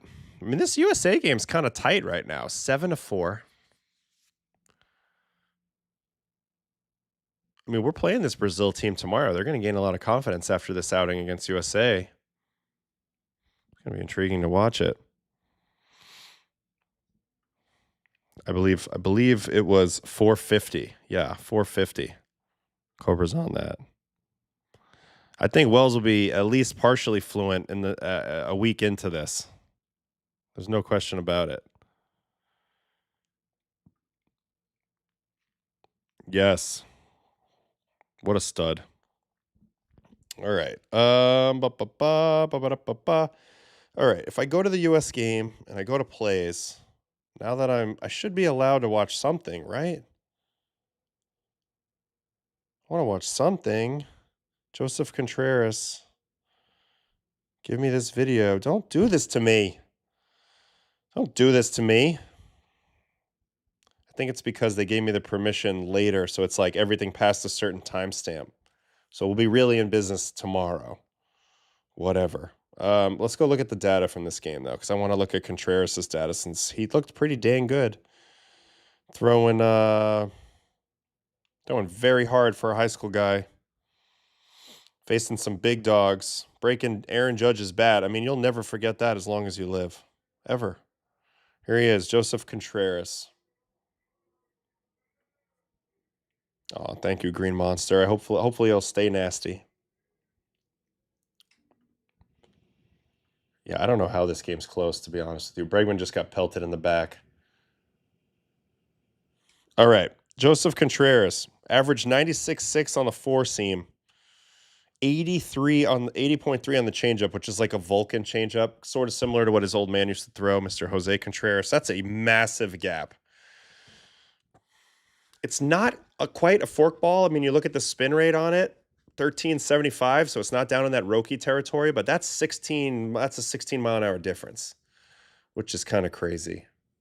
It's a very unique look to have that much separation.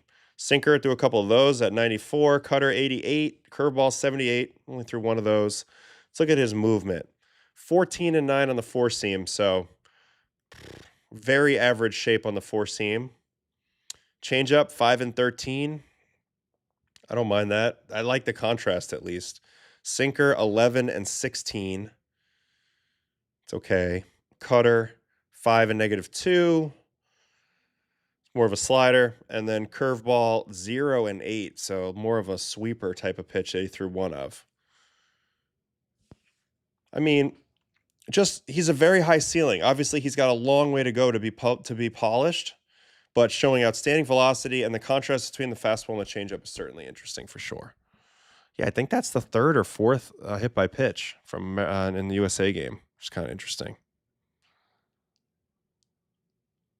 Imagine going from the high school zone to the WBC zone in back-to-back outings. Yeah, that's a good point. It's a very good point. Let's look at his pitch 3D. If they have that, let's see. It doesn't look like they have that yet. Okay.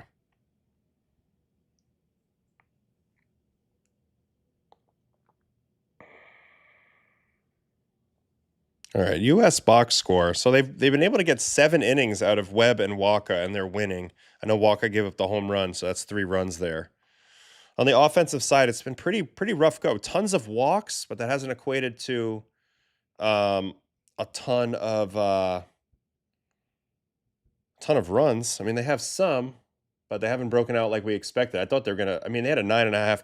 They were a 9.5 run favorite in this game. I thought they were gonna score 15 runs easy. But we'll see. They're gonna drop off a swag bag, so I'm gonna have to see what's in that with you guys live on here in a little bit. Anyway, Bobby 1 for 3, Bryce 0 for 4 with a walk, Judgy 1 for 4 with a walk. That was a home run. Schwarbs 2 for 4 with a walk. Bregman 0 for 1 with 3 walks. Cal 0 for 2 with 2 walks. Roman 0 for 2 with 2 walks. Byron 0 for 2 with a RBI. PCA's in there now, and Terang 2 for 4. So we'll see how they close this one out. Now there's a 3-run game. I don't know if you'll see Mason Miller, but you're going to see somebody. Maybe Bednar. Probably come in this game for U.S. 12 walks, 1K, and yet they only have 7 runs. You would think they would have 15 runs.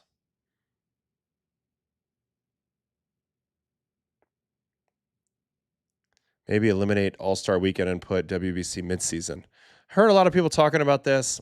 I'm not sure how that would work. I think teams would be even more freaked out to have their pitcher go pitch in a serious competition midway through, but maybe I'm wrong. I don't know.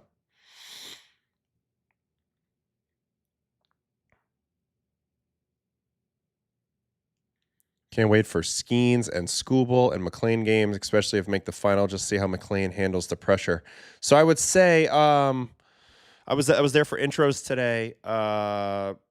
Players who got notably bigger applauses from the U.S. crowd: Skeens, Goldschmidt, Kershaw. Those 3 were big. I'd say on the reserves list. Scoobles was pretty big as well, but not as big as those 3. And then on the main list, Judge got a nice applause. Bregman got the biggest cheer being back from Houston, if that makes any sense. If that makes sense, which I think it does in a way. I'm here pretty late. Are we going to preview tomorrow's games? Yeah, sure. We'll go through tomorrow's games because I'm probably looking at a Baseball After Dark again for tomorrow night because we have an afternoon game, so I can't do the morning.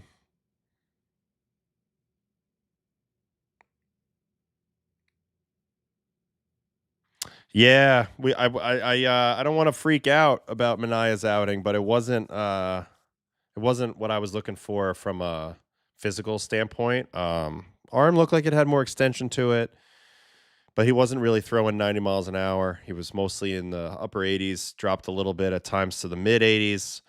Didn't seem to have great command. He did rebring back his changeup, which was nice to see, but wasn't exactly as good as I was hoping for him to look. But we have time, so we'll see. What do you think MLB will do for the LA Olympics? Well, I'm thinking they're gonna let the players play. I'm hoping they do, because it would be awesome. But I guess I'm actually not sure. But I can see the argument for it in terms of growing the game and overall engagement. So I guess you must be ahead of me if Roman gets out here. Then there would be more guys left on base. Okay. Here's that home run. Why is this unavailable? I don't understand. I'm getting so annoyed now. Why was some stuff available and some stuff wasn't? Shit.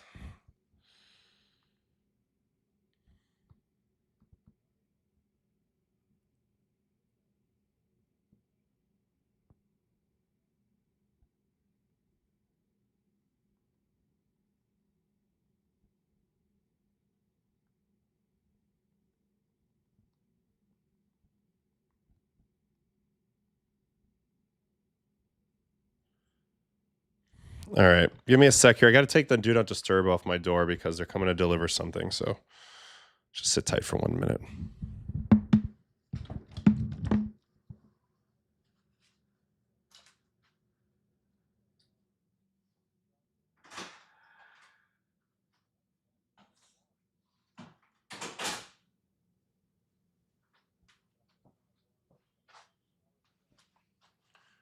Roman did something because it's 8-4 now. No, it wasn't Uber Eats. I'm waiting on like the swag bag or whatever. Then I can go ahead and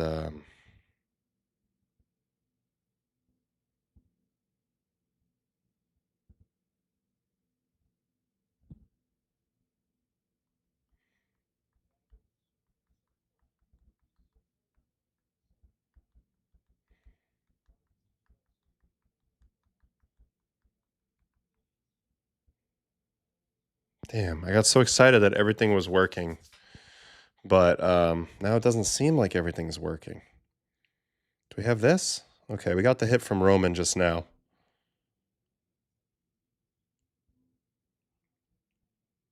Roman does pull a lot of ground balls, but he usually hits them hard enough to get them through. Look at Judgy coming lumbering around and scoring. How hard he hit that? He only hit that 82.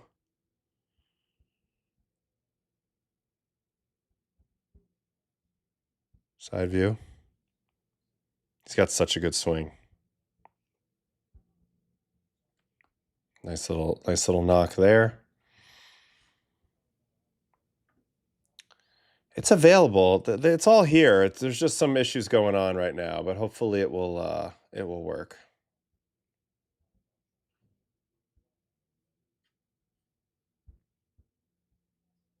Yes. So we were talking about this too with the schedule. PCA just got out. Like you can definitely get a favorable schedule in terms of off days and game start times.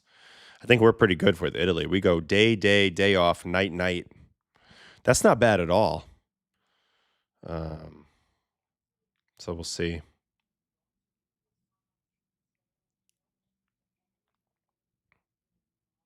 Left on left, he's that good. He's just already like all the indicators are so impressive from Roman. We get the Buxton hit by pitch. Take a look at that. Ooh, that kind of hurt.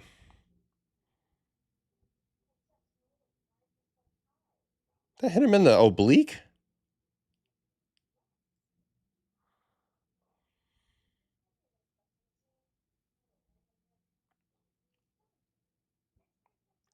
Yo, that hurt. I think that hit him right in the stomach. Oh no, back arm. That hurt though either way. Oh.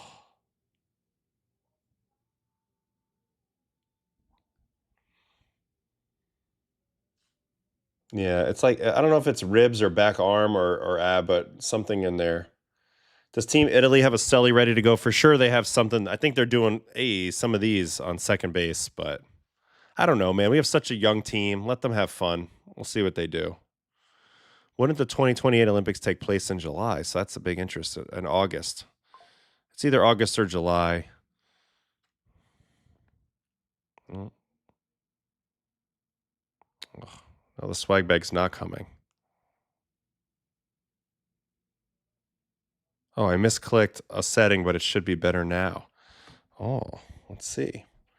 Because so far stuff has come up a little bit. All right, let's backtrack to the Judge home run. Yeah, let's go, baby. So this was a 3-0 pitch, and it goes to the 3-0 breaking ball. He just throws it right down the middle, and Judge does not miss those. First WBC at bat, and the captain goes yard. I mean, you kind of knew it was coming. I think I mentioned it because Caglione was sitting next to me with his dad in the suite I was in, and I was like, he's gonna hit a home run. Like, you just kind of know it. All right, Gabe Spire in the game for U.S. in the bottom of the 8th. All right, here's that Lucas Ramirez home run. This is the Manny Ramirez's son's home run off Logan Webb. This is a nice swing. He goes down and gets this. He knew it, but then he was like, is it? Sure enough, gone. I told you. That's what he just said. Did you see that?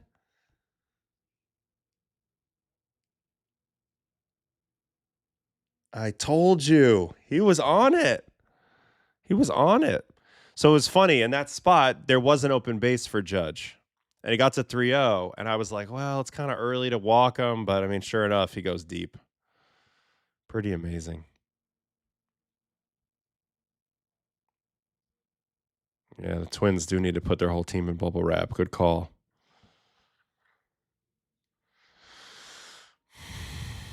All right, what else we got from this Wago? Now that we can look at it a little bit. Blah, blah, blah. Oh, wait, let's watch the Joseph Contreras. Let's watch all of Joseph Contreras because he was actually pretty impressive. And he deserves it. He deserves it. Imagine being this young facing the dream team. It's pretty freaking cool. Pumping 97 like nothing.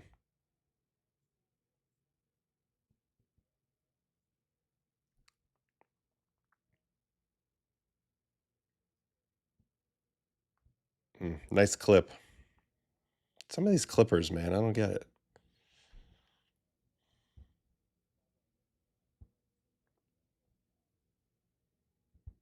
There's that Vulcan. That thing is gross. I mentioned it's 16 miles an hour slower than his fastball. That's a pretty good combination, just on a very basic level. He throws hard, and he's got a pitch 16 miles an hour below it that clearly his old man taught him, and that he can throw with, making it look like a fastball out of his hand. That's really nice. There's another one in the dirt. But I like it. I like the action on it, even though it was a ball. Also showed really good poise in this game. Like this, it's not easy to have this type of poise in this moment, for sure.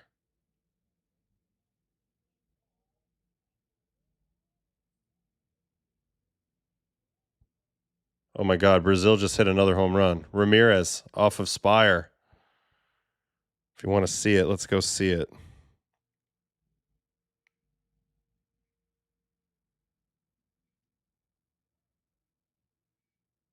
Here it is. Lucas Ramirez home run. This just happened, folks.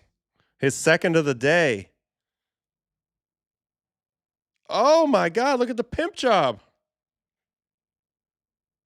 I mean, he just feels like he's Manny's kid. This is a heck of a game. Brazil homers again. Gabe Spire got touched. So he's homered off Logan Webb and Gabe Spire. Left on left. Lucas Ramirez, you're shitting me. This is awesome. Can we get him from the third base side view?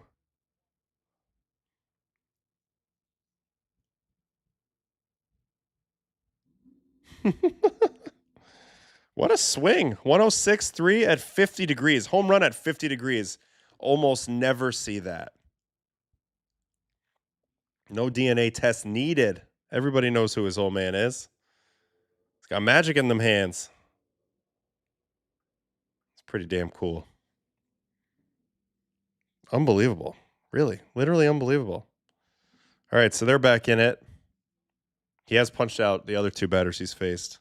They might have to go Mason Miller in the ninth. That's kind of wild.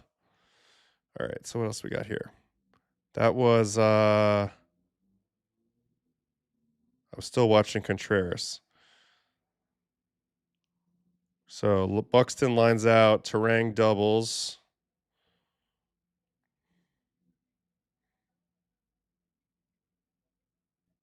I mean, that's a pretty good pitch. It's just a better swing. 98 up in the up in quadrant to the lefty. It's a good pitch. Ayo, how in shape do guys get before the WBC? Is there a notable change like guys showing up to train earlier? Yeah, everybody just pushes their training up. They're throwing up a couple weeks so that they can get where they need to be. Otherwise, you're just an idiot and you're going to get hurt probably. So for the most part, people know what to do at this time with this stuff. Okay, so that was the double by Terang. Then he walked Witt and Harper. And here's the Aaron Judge at bat that results in the double play. So we'll try to watch all three pitches. This is impressive. And really a moment he'll never forget. Doors, 97 up top. Beautiful.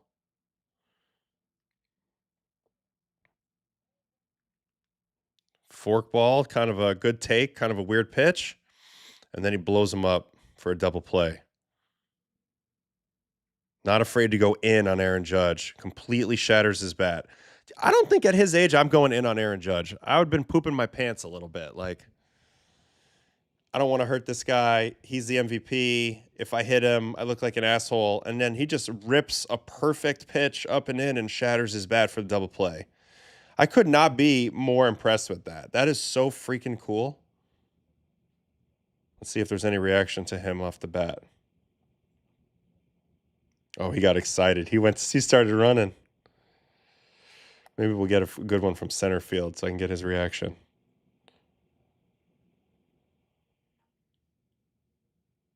Oh, we didn't get to see the whole thing, but I'm sure he was juiced. That's so cool to see.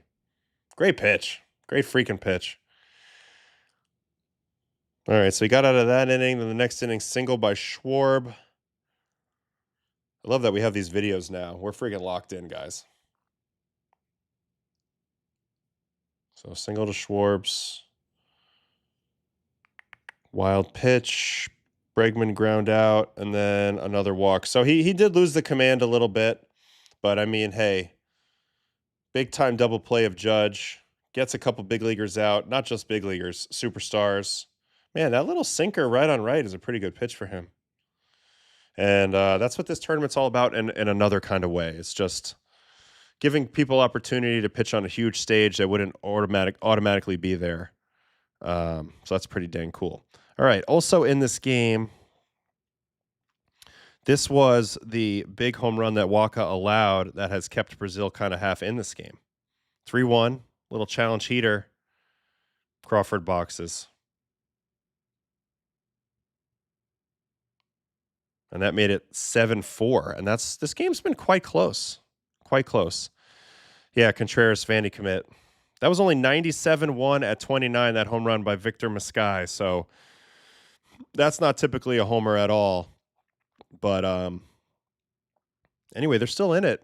This game's not over yet. We'll see who the U.S. turns to. I'm curious to see who's warming up. Fun fact tonight, Brazil has 3 homers. USA has 1. Ramirez is the second or third youngest player to homer in the WBC after 2 dingers from Harry Ford. Contreras is draft eligible for this year. Ought to do some pretty good things for his stock. I just think he's just going to get, I mean, this is just, no matter what, this is a great experience for him.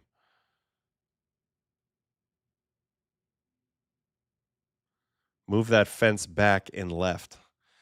We've been saying that for years, but, you know, it's one of the cool things about baseball is all the unique configurations. So it's just part of it. It's just part of it. Terang just got a hit. What did I just do? I didn't want that. No. Let's see the Terang hit that just happened. Now that we're following this game live. Facing Kanabushi. Mitch is at the game also for work. And he's at the game right now, and he texted me, this fucking Brazil manager and middle inning pitching changes. He's done a doubleheader at the game today, so he wants this game to be over. I don't blame him.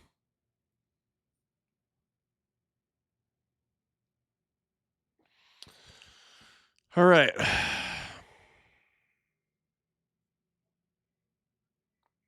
Bednar, the Yankees closer, is the USA closer, isn't he? Is it a safe situation or could be? I'm not sure who the closer is. They have a couple of options. Mason Miller's the best reliever on the team. Bednar is a closer, so it could be him.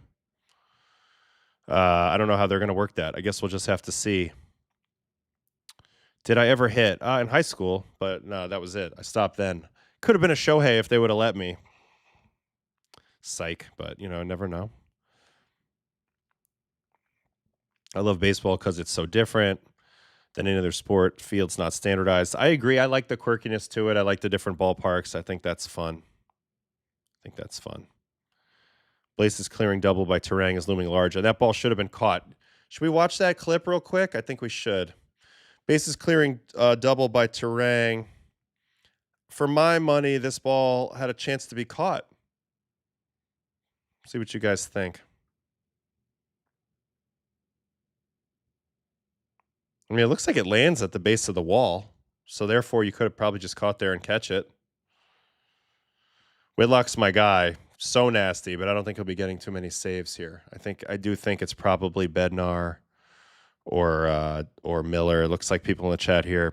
D.R.vs said Miller was the closer. If he needs an off day, Bednar. Isn't Araldis a U.S. citizen after defecting from Cuba after getting denied Great Britain? D-Ro could have recruited him. Yeah, I mean, he could have. There's so many people who could play for U.S.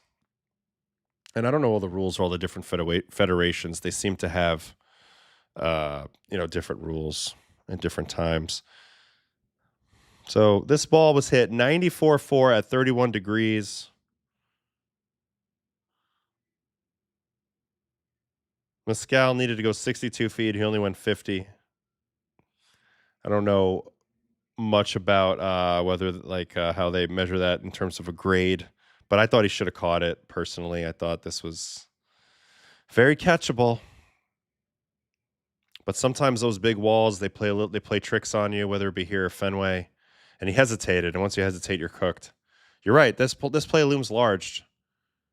Looms very, very, very large. So they make that play. It's only 1 run instead of 3. And maybe 1 run down right now. as Bobby is hitting with Terang on second and no outs in this inning right now. That's where we're at.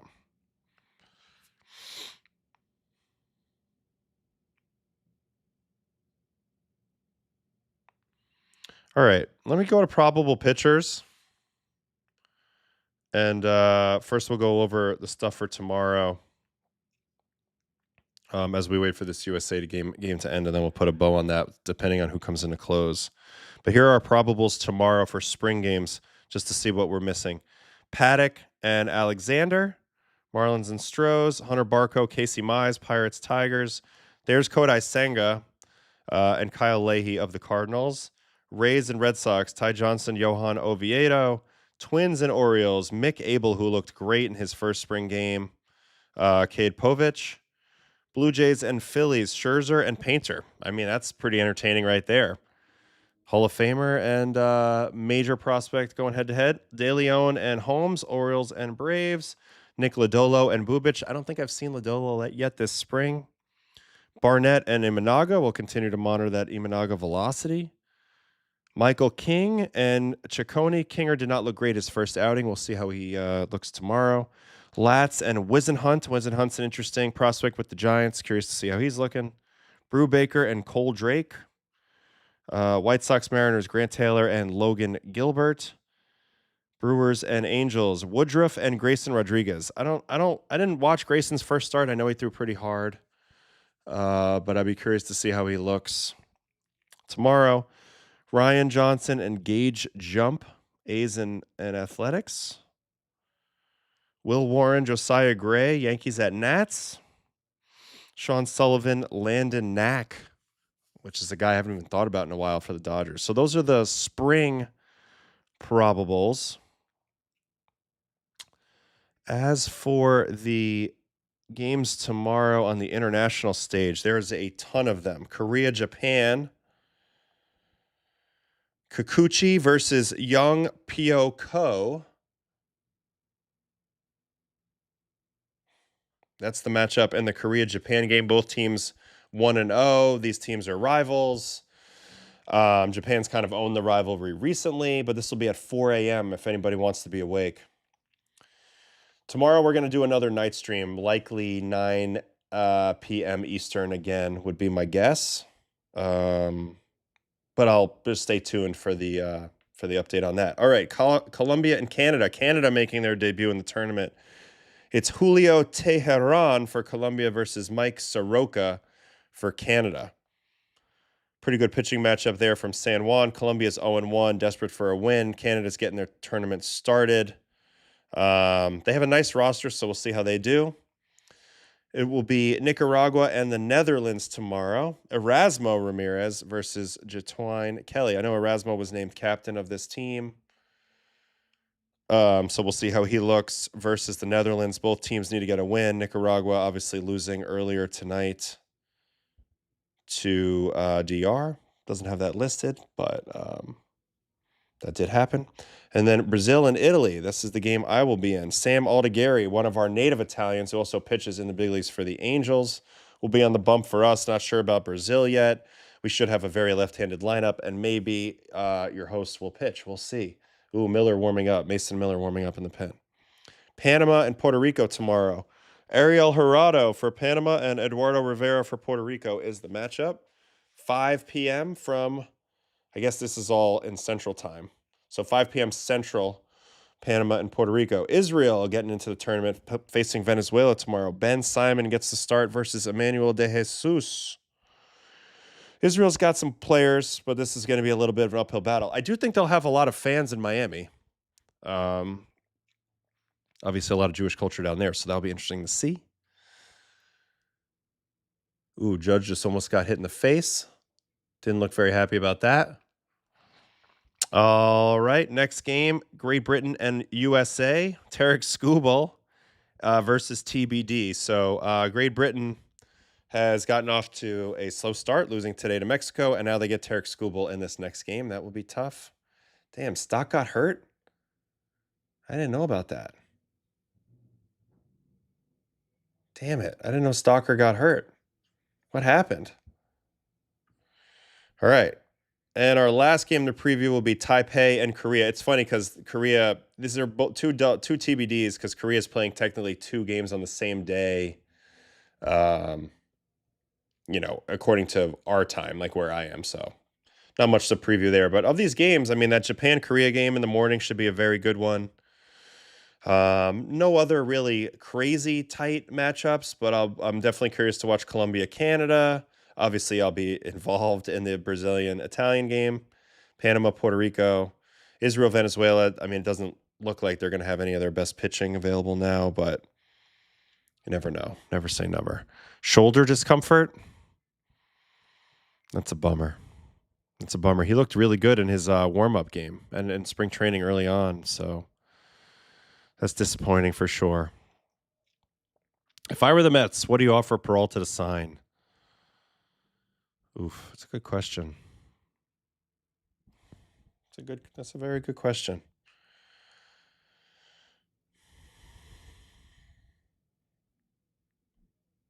Freddie P, one of the better pitchers in the league, been very durable. Oh, his age 29 season is this year, age 30 next year. If I were the Mets, I would want to keep it to 4 or 5 years. $30 million a year. He's probably worth more than that, but yeah, in a perfect world, 5 for 150. But honestly, he's probably worth more than that. If he stays healthy and puts up another great year, he's got a very good argument for 6-7 longer year deal with even higher than 30 AAV. I don't think he would be my cup of tea necessarily, but I want to watch it play out this year. I think he's a very good pitcher, but in terms of projecting forward, I'd like to watch him a little bit closer. 35 for 5. I mean, I do think if he keeps this up, he's like a $35 million a year pitcher. I do think that. Maybe not quite 40. But I don't know. I mean, he's going to be in a lot of demand if he does hit free agency. So the Mets are going to have to pony up if he looks good, and they want to bring him on board. Uncle Stevie going to offer him a boatload, then Scooble. All right, we'll see. Yeah, Stearns is not giving a pitcher a long time. I mean, it's always going to be tough with their pitcher negotiations. From what we've seen so far, it'd be interesting to see who they do eventually pull the plug on for a long-term contract. Ooh, Dolander. How can Dolander pitch better at altitude? Let's wrap up I'm waiting for the USA thing to end. Maybe we'll get a glimpse at Mason Miller here, or if the US team does anything else. But yeah, Judge is telling see the ball down against this guy. But I do want to watch Dolander. Who did the Rockies play today?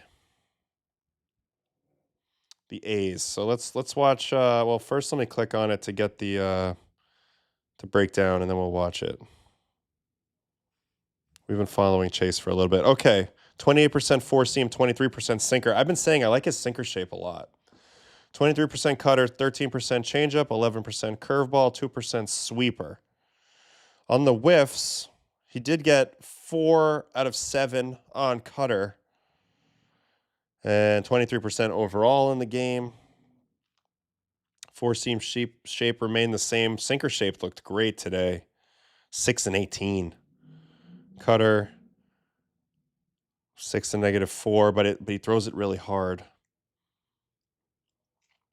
Although today was only 89, so down a little bit. Still living at 98, basically 97, 98 with the fastball.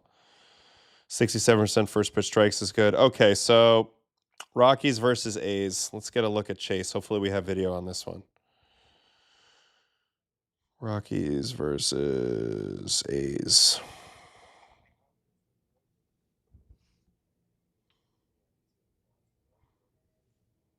All right, Mr. Chase Dolander. No video. You got to be crapping me.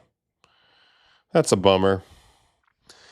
But what can I say about it? What was his final line here? Only 2 strikeouts. Let's see. Ground out, double, fly out, single, walk, strikeout. Ground out, line out, single, walk, strikeout. Ground out, single, pick off. Well, I'll pick the guy off. I mean, we haven't seen any dominating stuff yet, but I do have to say I like his sinker shape a lot. I mean, 97.4 with 6 and 18 And on the average, on the season, it's 5 and 16. I think you can play with that. So more breadth of pitches. Those are kind of one of the things he needs to do. Mix it up a lot more and be more accurate and just be smarter with his pitch choices. Learn how to freeze guys. Don't be so reliant on outstuffing the hitter. Obviously, he has good stuff, but he needs to learn the other aspects of it as well. One thing with Dollander is I think there's a lack of deception there. That kind of hurts him because you need some of that element to add into the mix at Coors.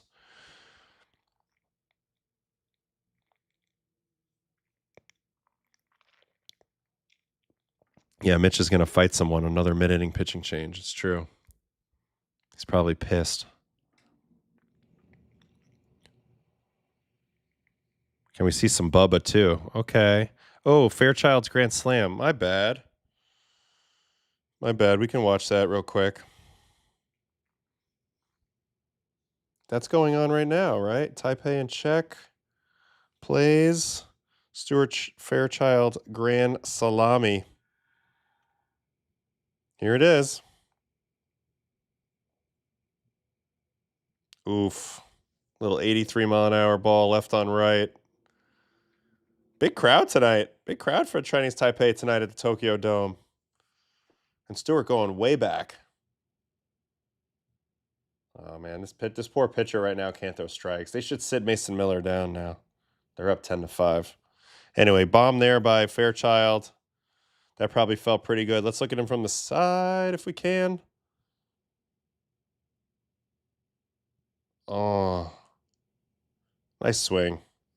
Anyway, they're up. They're up early in this game. 6-0 on Czech. Czech looking to go 0-3 at this point.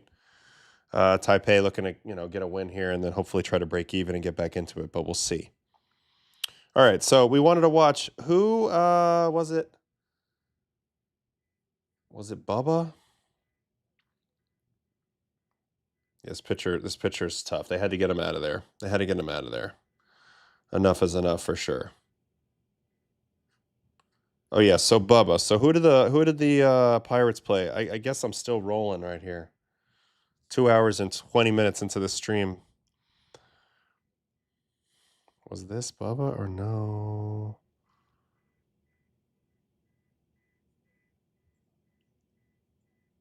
Ashcraft, Kane, Matson, Mason Montgomery, Bo Burrows. Not Bubba, he was my best friend. Pirates Blue Jays game. So this must be from, oh shit, what did I just do? I didn't want to do that. This must be from like a day ago. No.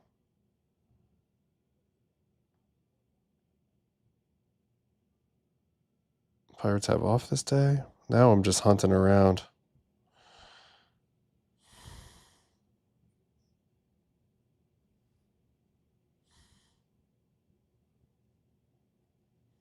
Man, I'll just go ahead and look it up. I don't know what's going on.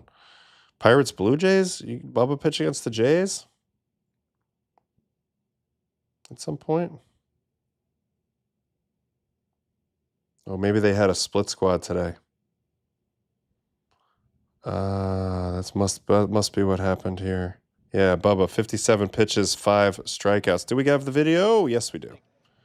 Sorry about that. Split squad. Didn't get that right away. All right, 100-mile-an-hour strikeout here. 18, so much better shape. He had weird fastball shape that one day when we first watched him early on in spring, and I think it might have been the wind. So, anyway, that's a much better shape for him. All right. Ooh, 19.5 on this one at 99. He's showcasing a really good fastball here. Ooh, Connor. Dirty by Connor Griffin.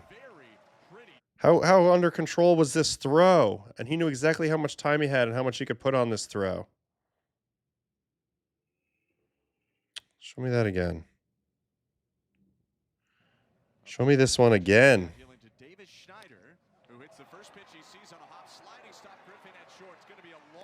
Stud. Absolute stud. All right. Ball 4 here, so here's a walk. This fastball didn't have the same shape. I mean, there's no doubt Bubba is a max effort chucker guy, but he's got good pitches. I like his changeup a lot. Obviously, when the fastball metric is good, it's great. He throws hard. But it looks like to be a little inconsistent. 14 there. He's throwing up to 20s before. It's a little weird for sure. All right, here's an in-play outs. Almost 100 miles an hour to Eloy Jimenez. Ooh, he hit that ball good.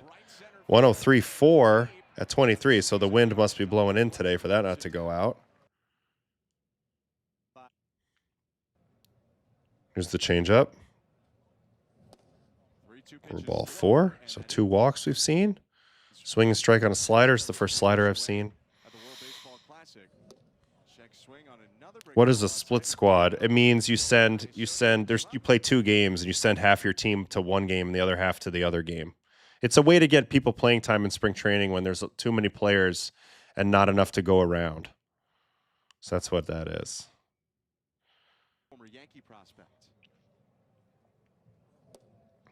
There's a slider strikeout.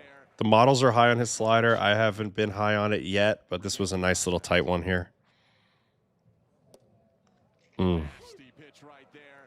Nice pitch. Yeah, this game's out of hand now. 16 walks. These guys can't throw strikes. It's just getting ugly. Well, that is a screaming heater right there. Look at this cheese. This is absolute gas.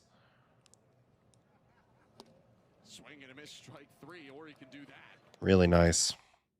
All right, another walk. So here's a third walk. Lucas. It's just a classic case of I'm nasty, but I strike guys out and I walk guys. There's a slider freeze. Ooh. Schneider tried to push back on that, but this is going to be in there. Oh wow, top shelf slider. Sit down. How would wind in the face of the pitcher affect shapes? Would it hurt that? Would the air hurt or help or hurt ride? I think it aids. If it's in your face, you'll get more ride. You'll get less velocity, but you'll get more ride. It'll help keep the ball up more. That wind resistance. Another hit. Now it's 12-5. This game is just still going.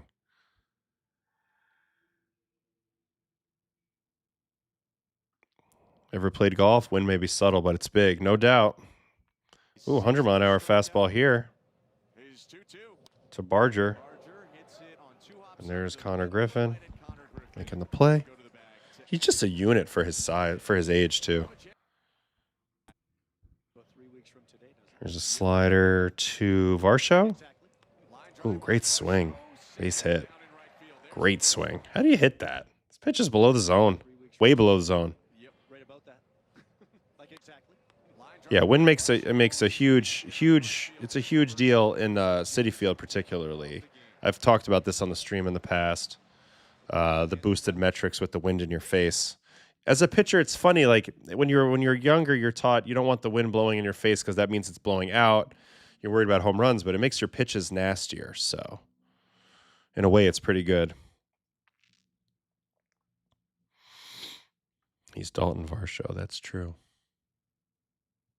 I mean, this pitcher's about to walk another guy. At a certain point, there's no point in even watching this USA game anymore. It's kind of a wrap. Let me see if I can just click on them real quick so we can go look at the plays.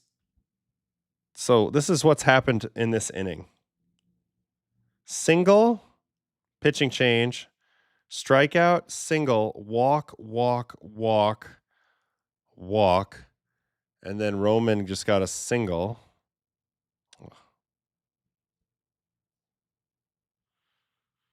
This was Roman's single that just happened. We hit that ball hard. And PCA just walked. So now it's 13-5. And they've walked like almost 20 times. So sometimes it's just bad baseball breaks out. But USA is going to cruise to this game. We've already previewed all of tomorrow's games. And we've watched quite a bit of baseball today. I don't really have much to say about Bubba. We're still waiting to watch him over a larger sample. Obviously an explosive arm, and time will tell. I think that's kind of it for me tonight. I'm kind of cooked. 2.5 hours in. It's pretty late. I got a game tomorrow. So let's call it for now. We'll do another stream tomorrow night, more than likely. Check the upcoming I'll put it in the Discord. I'll make a post if I need to. But I'm playing in the afternoon, and then I mean there might be a dinner situation tomorrow, so I might have to play it, figure it out exactly what I want to do with the stream. But tomorrow will be fun. Go Italy, Forza Italia, and let's see how this goes. USA is going to cruise to this victory. Hopefully they don't use Mason Miller here. But this game's like watching paint dry right now. So we're just going to wrap it up. Big shout out to MLB for getting us all the clips. So we should have a great time watching these games from here on out on the stream. And thanks to everybody who hung out. Please don't forget to like and subscribe, join the Discord, buy the merch, do all the fun stuff, help support the show. I appreciate you guys every single day that you're with me. It's the best. And we'll continue to watch baseball. So that's it for day 2 of the WBC. Tomorrow we'll have day 3. So stay tuned right here. And thanks so much for sticking with me on Baseball and Coffee and Baseball After Dark. You guys are the best. Have a good one. See you tomorrow.